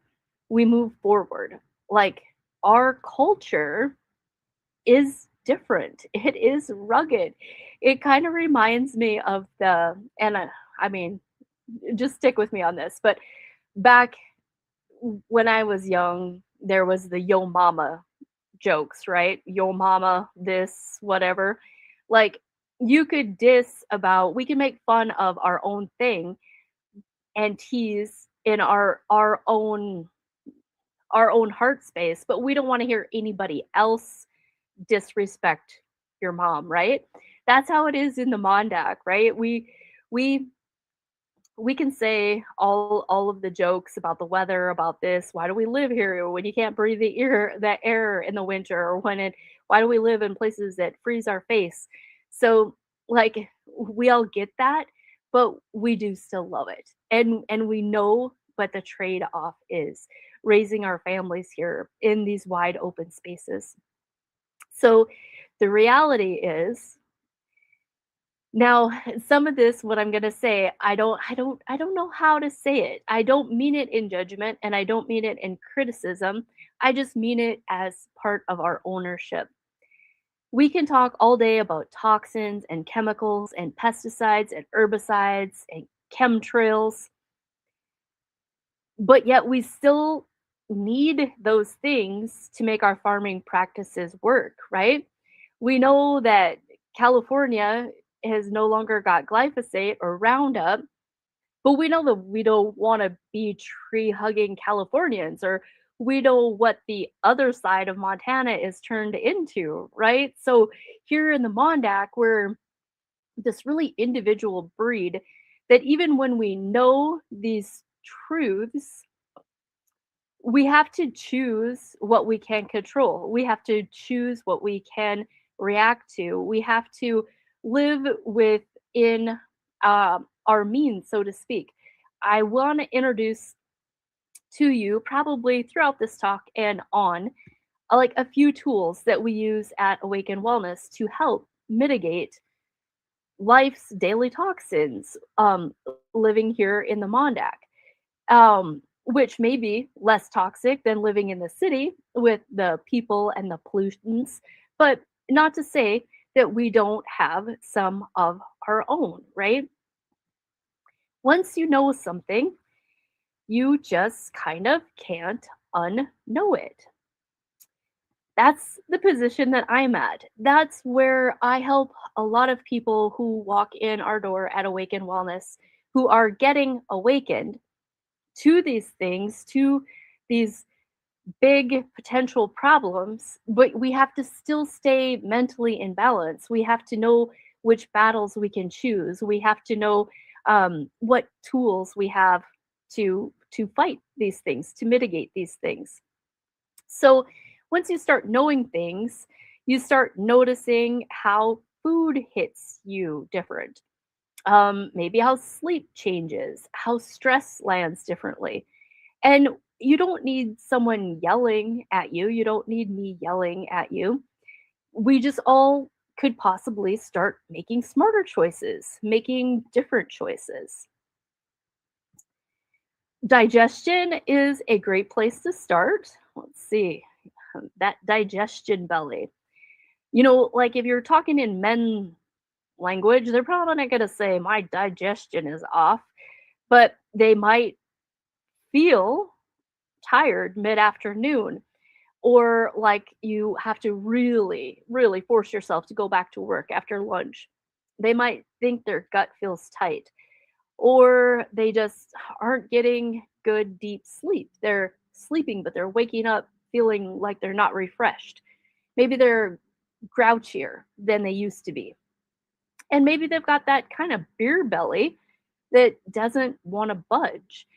A lot of that, let's say, isn't bad. Let's call it bloat.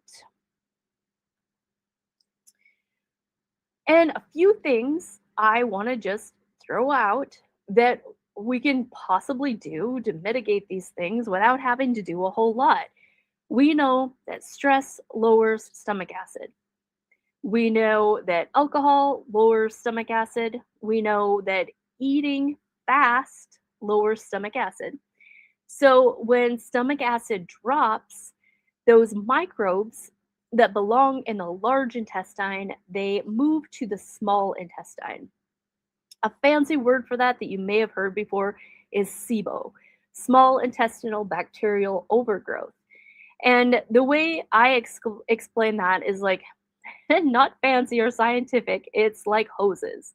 So your large intestine is a not quite very flexible hose, and it's not like a soaker hose. It's more rigid. That's where your microbes and your fermenting, your digestion is supposed to happen. That small intestine is a more balloon type hose. And so it's got that expansion and contraction, and your food really should not ferment there. But when it does, because of low stomach acid or other microbial imbalances, I'm just really putting this simply, but that creeps up there. So then your microbes, when you are eating, especially foods sometimes like raw vegetables, onions, garlic, that fermenting starts to happen in a place it was never meant to happen. And that's where you get that bloat. So what's a simple thing that you can start, that you can do something about it? I may have gotten ahead of my slides here. Let me see. I did. Hold on. I'll give you that solution in just a minute. Now, myself, I tend to lean more to the carnivore side of eating. And in all honesty, in my advanced education in wellness and alternative stuff, most of my mentors, most of the classes that I've taken, they're not vegetarians. So honestly, I probably would have quit a long time ago if somebody was trying to talk me into being a vegetarian. In fact, especially males, I can't think of one person that I personally know that is a male and a vegetarian. So rest assured, I'm not about to start on a soapbox about getting anybody off animal meat. That's not what we're talking about here. However, steak or animal meat is super dense. And it has to be first broken down by stomach acid in the stomach, or it is really just slowing down your digestion and literally going down the toilet. So it's not really about what you eat per se, not right here in this few minutes. It's more about how you eat And are you able to digest what you're eating? So, of course, we know that you have to mechanically chew things. Um, but yet we don't. We take big hurried bites. So if you get anything, just a reminder to slow down and eat. Your digestion starts in your mouth. It starts with the smelling. Your digestive enzymes start in your saliva. So just slowing down. See, again, I'm getting ahead of my notes. Processed meats can be super dangerous. Combining nitrates, especially with beer, with yeast, um, and alcohol, your microbial balance, it can just really be a recipe for disaster. Now, I'm not trying to come up with scare tactics, or anything like that, but something to really think about. So, eat all the meat you want, but I would challenge you to find nitrate free meat. When your body pairs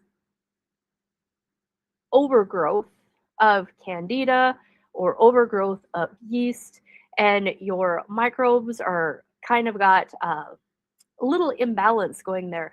Other ways that you can see things like that show up is in your skin. If you've got rashy, if you've got yeasty type issues on your skin or other places, these are things that we do want to try to clean up. We want to make better choices. The colon, it's just so important, especially again when we're eating more meat. We can get super acidic in the colon. So we need to be digesting the best that we can. The body doesn't like to be too acidic. So one thing that's really easy to start implementing right away is your good old apple cider vinegar before you eat, or like fire cider is great. A lot of people make their own fire cider. We make it at Awaken Wellness in the fall, but don't drink that apple cider vinegar by itself.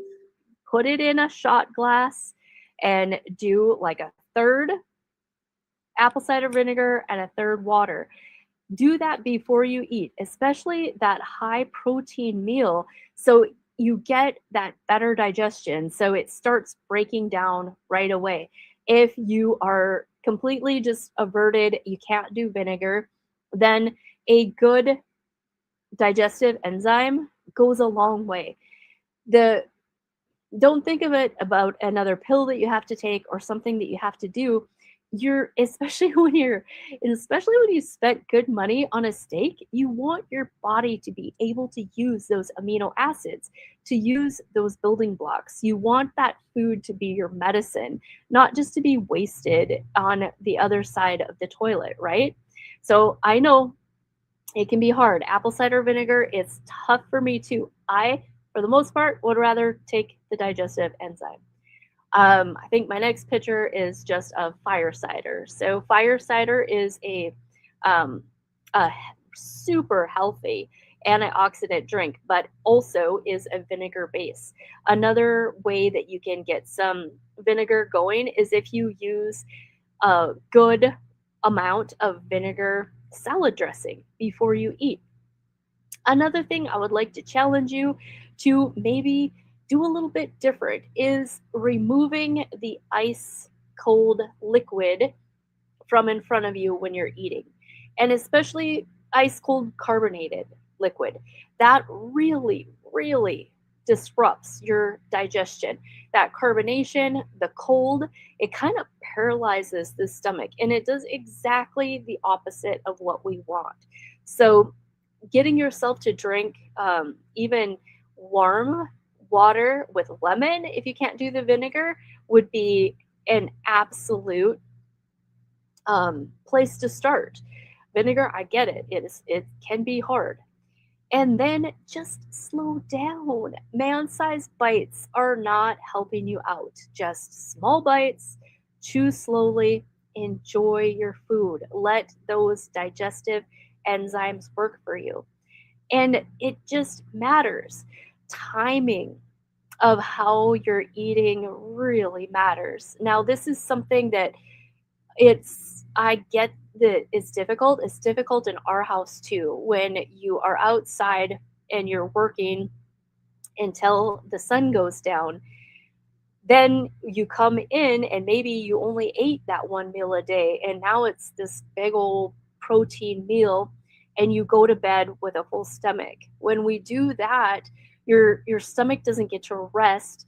Your liver at about 3 o'clock, 2 o'clock in the morning, that's when your liver wants to cycle and cleanse, and that can't really happen like it's supposed to when your stomach is full as well.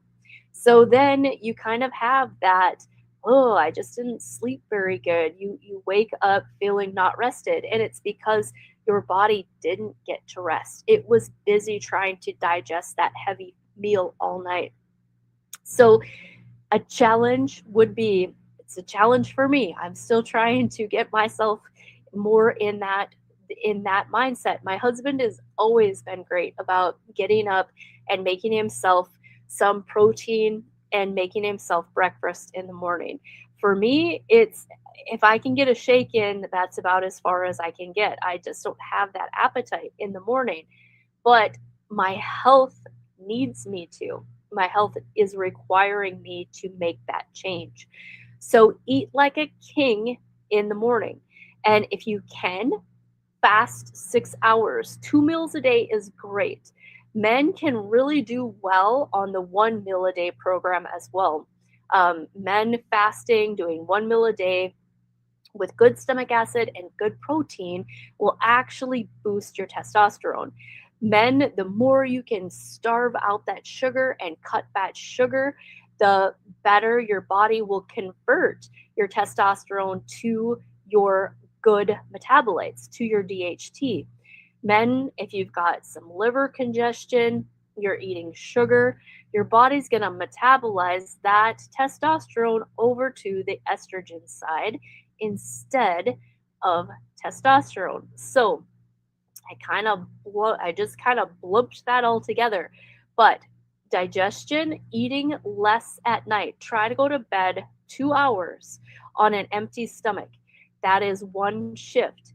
Getting the sugar out. So again, less carbs, more carnivore, and doing some liver cleansing, some liver work, removing the alcohol, giving your liver a rest, are all things that you can do to naturally increase your testosterone. If you're going to do a little bit of morning warm-up activity, light exercise, the morning as well is the best time to do that to enhance your overall composition. Making sure you stay hydrated, making sure you have enough minerals during the day. Let's see, I'm trying to look back at my notes. I really got myself all off track. Imagine that. But really, really important, those two couple of things. And I know for outdoor families, it's super hard not to go to bed on a full stomach. But if you can figure it out, at least in the winter, you can play with it and see if what I'm saying rings true for your body. Now, every body is different, so this may be your absolute truth, and it may not make any difference to you. And it also may depend on your age. We have to be wise enough to know that as the years progress, what worked for us 10 years ago, 5 years ago, even last year might not still work today. We have to revisit these things. A couple of my favorite tools, I will see, I'm going to kind of skip forward here a little bit. When we're talking about digestion, when we're talking about that bloated stomach, one of my favorite companies is called Cellcore Biosciences, and they make a product called Para 2. It is amazing, especially for men. It just takes that tire in that midsection and completely deflates it. And it is that bacteria in that small intestine. Sometimes it's 30 days, sometimes it takes a couple rounds of it, but they will get such amazing results. Okay, sleep, we talked about sleep affecting testosterone. Okay, now we're going to talk a little bit about toxins and the things that we are just exposed to on a daily basis. I would rather see anybody play some defense and stay on top of your labs, get some yearly labs done, than being forced to play offense when disease progression shows up. Now, labs aren't like fear tactics and they aren't the end all be all, but they do, it is just intelligence. It helps us keep track of things. One of my favorite tests is, I don't have a picture to bring up, but it is a urine toxicity test from Designs for from Vibrant Wellness. You only have to send in a urine sample, and it will tell you what is going on with your toxic burden. It'll tell you from environmental exposures like glyphosate, your herbicides, your pesticides. It'll tell you plastics, things that we may pick up from what we're eating, heavy metals, molds, all sorts of things. And when we get that test back, sometimes it will not look too bad. And sometimes that's because those toxins are still in our fat and in our tissues. And if we start the detox process, and they can look worse in 3 months because we're loosening those out of the tissues. But that is a really good baseline, especially if you, when I just think of our guys down in the welding shop and breathing those toxic fumes into their lungs, and the chemicals that we work with and all these things. We know that we're not going to stop doing those things, but there are things that we can do to mitigate it. And keeping up with some liver work. Like if you are your age, a person your age, and you've never intentionally like done a liver cleanse or done some cellular level detox, you're like a vehicle your age that's never had an oil change. Like these are just things that are super important, especially when I'm talking to a crowd of men.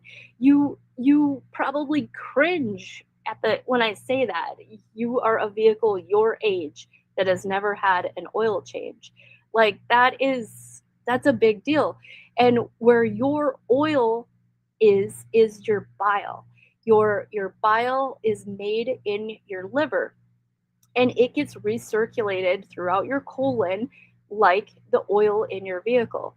And it gets, especially if you're constipated, it's even worse, but it gets sluggish and thick, and those toxins just keep recirculating. It takes a lot of energy for the liver to make bile. So it makes very little and it reuses, it keeps recirculating. So that, and even with hormones, if the liver itself is what makes your hormones, they have to methylate, they have to convert. All of the toxins in you have to convert. They have to get through different stages of methylation and out of the body. And that's the same with your hormones. Your liver decides if your testosterone is going to turn to the metabolites or if it's going to turn to estrogen. Same in both species, men and women. We have got to we have to help our livers out. We have to understand that, not that anybody can't have a drink every now and then or a few beers, but when we live on a few beers a day and we live in a toxic lifestyle, we live on a toxic planet, we live in toxic work areas, those toxins, your body can't do everything. So the instant that alcohol comes in, your body drops everything to process, to detox that alcohol, that process. So for that day, in that minute, when that's going on, everything else you breathed in that day, everything you put on your skin that day, everything you ingested through your food that day, your liver couldn't do it all. So it had to store those toxins. Your body likes to store toxins in the liver. It really, fatty liver, you've heard of that. That is not help. Toxins do not help that. And it stores fat in your fat cells. Your body will hide those toxins away to protect you. If it can't get them out through your bile, through the colon, through the liver in that fashion that it would prefer, then it's going to store them in your soft tissue, right? So all of these things count. It just counts. I highly encourage everybody who's hearing my voice to do these little things, to be mindful.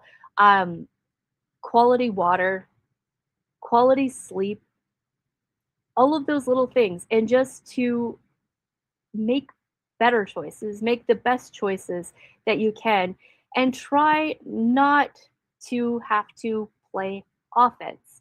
That's the hardest part, I think, for any of us, our friends, our families, everybody, is when the offensive strategy has to kick in. That's when it is just it's just tough. So we're all here. Everybody on this Zoom has got something that they bring to the table, and I just so appreciate. I can't say enough. The MonDak is just such a tough, rugged. We weather the weather, we weather the finances, the changes in our economy, the changes in our farming practice.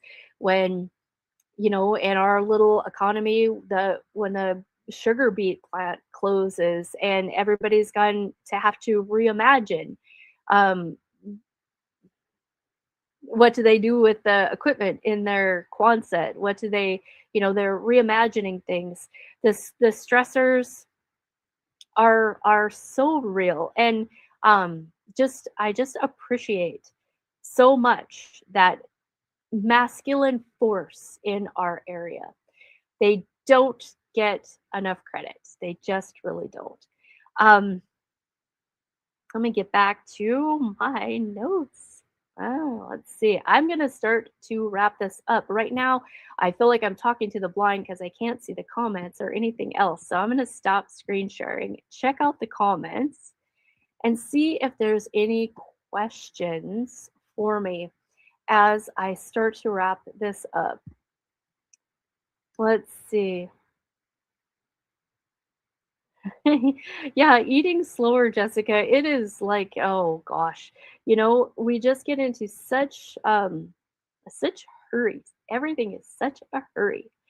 So I don't know about you, but more than likely it was women here. So just really, really shine on your MonDak man, and in appreciation and for all that they do and the stress that they carry for all of us, and their health. They do care. sometimes the majority, they don't really act like they care or like they're listening, but they do follow directions. So we lead, we direct, and they are willing to listen to our research, right? What we hear on things like this, and we take it home to them. So tonight has been amazing. We had fabulous speakers, and we've got more nights of this coming up. So I don't know. I'm just humble and I'm pleased, and I always have a hard time wrapping up at the end. So one more time, looking through comments. Oh yeah, Leona, that is such a good rule, to put your fork down between bites. It really is. And I don't know if any of you follow Barbara O'Neill, but she's really big on the 2 meals a day and 6 hours in between, and to eat dry. So no liquid at all, 30 minutes before or after your meal. And the reasoning for that is because the just drinking waters down your stomach acid. So I know that goes against the grain of a lot of general medicine, right? Everybody's on a proton pump inhibitor. Everybody thinks they have heartburn because they have too much stomach acid. When I've learned through my own health journey that is so wrong. Yes, you can have too much stomach acid at certain times, but when that is happening, you have to ask why. What is the trigger? Your body, the Lord designed us to require stomach acid, not Prilosec, not omeprazole, not Tums or Rolaids. So if we are having digestive issues, we have to find that root cause. We have to look for the why. A lot of times I will ask people just to avoid dairy, avoid gluten, avoid sugar, and a few other things, which nobody likes to hear, but it does, when you stop doing those things for a while, then you can start hearing what your body wants again. And that's where food allergy testing is so valuable. Now, I say allergy, but a medical provider is not going to call it that. They're going to call it a sensitivity. They're going to say that it doesn't matter. It's a sensitivity, that there's nothing you can do about it. And that's not true. I'll use one of my triggers. Black pepper is a huge trigger for me. I had most of my adult life, I was on a proton pump inhibitor. I had just insufferable heartburn. And I actually had to have a transfusion at one point because I just had micro bleeds and had heartburn all the time. I was on Protonics, which is stronger, 40 milligrams, and would still have breakthrough heartburn. Well, I was a nurse, I was just living a stressful single mom life, eating the normal American diet and drinking a lot of Diet Coke. And like I had gotten so anemic that I ate ice all the time. And I had gotten myself off the proton pump inhibitor before I became wellness minded. But I have a hiatal hernia, so I've got an awesome, if you live in the MonDak, I've got an awesome reference for you of a body worker. When my hiatal hernia is activated, she can push it back down. And dairy will activate that thing. So having to figure out what my body doesn't like, dairy, black pepper, will activate that heartburn.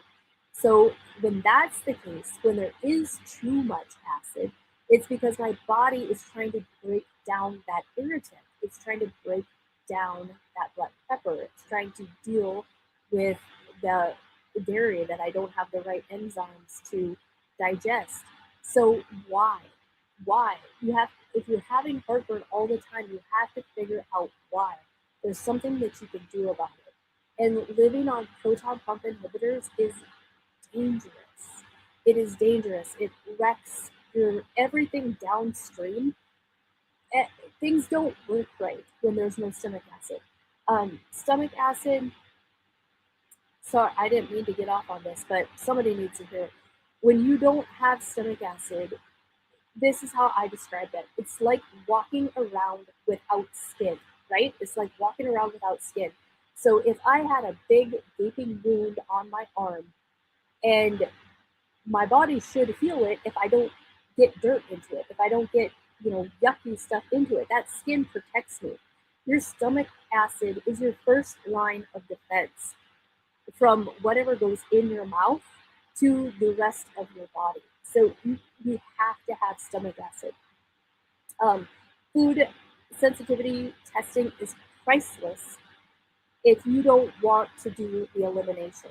Like if you like, you know, like sometimes people have to get down to where for a couple of weeks they're only eating a few foods and then start adding things back in one at a time to see what those triggers are. And you can absolutely do that, or you can do the food allergy testing. And another thing, if you have got heartburn, if you can't get off a proton pump inhibitor, you do have to do it slow. Cold turkeying it is not a fun process at all. But, and I'm not technically giving you medical advice. That stuff is supposed to be over the counter. And if you read the back of it, it says not to use it for longer than 2 weeks. So even the people who make the drug know you should not live on it. But I'm here to try to help you sort these things out. It is not easy. Carbonation is a big one that you should look at getting off of. And everything that I said tonight, warm liquids before you eat, lemon juice if you can't do apple cider vinegar, all those things. It's just a big deal. It really is. If you have been like I was and without stomach acid for all those years, then I got autoimmune disease and I got visibly full of parasites. And if you'd like more information on that, you can check out my TikTok videos and whatnot. But that's how my platform, Awaken Wellness, came to be. Like everybody who will be presenting in this summit, we are a product of our own healing journey. We are our own stories, and that's what we tend to be the most passionate about. Let's see, looks like there's a couple of comments. Diana, hi Diana, I'm so glad you're here. Says no vinegar. What's a good digestive enzyme? So there are so many out there. Diana, you're familiar with Cellcore products. They've got a great one called CT-Zyme or Designs for Health. You're familiar with those as well. And theirs, I think, is just called Digest-Zyme. And Designs for Health does have some butane in it, so it's got the extra acid. Pam San, my mama, says, thank you. It was great. Oh, you hear static in the background. I think it's my computer. It gets hot. Yes, Linda, I do food allergy testing, and you don't even have to come see me for that. If you go on my website under the lab testing tab, then go to all the way down to Vibrant Wellness, and there's a food allergy testing there. What I like about that one, if you do the complete one, which I would recommend, the complete food allergy testing also tests for non-food ingredients, so like chemicals. It tests for like MSG, and it tests for food dye. It tests for like some other rogue things. Like I still will occasionally, but those bubbler drinks, I knew that they were kind of Russian roulette. Sometimes they would really freak my stomach out. And when I got that new food allergy test back, there is a ingredient, one of those long ingredients that you can't pronounce in those bubbler drinks that my body doesn't like. And another cool thing about that food allergy test is it does IgG, which is just your stomach immune system, and it does IgA is the stomach immune system. And we know that your stomach is your immune system. And then it also does IgG, which is just inflammatory throughout the whole body. It could look like a runny nose. It could look like headaches. It could look like skin irritation or heartburn. So that is a really cool test. I want to quick do the last drawing while everybody's here. Let me hit the button.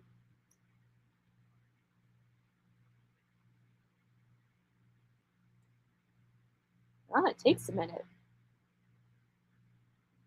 And Diana DiGiulio is the last winner for the night. So what I'm doing, everybody, if you didn't catch that before, after each presentation, I'm doing a drawing, but I'm going to hold the rewards until the end of the summit, and I'll contact you by email. And some people like Diana, she definitely can't stop it. She can't make it. She's in California. Thank you so much for being here.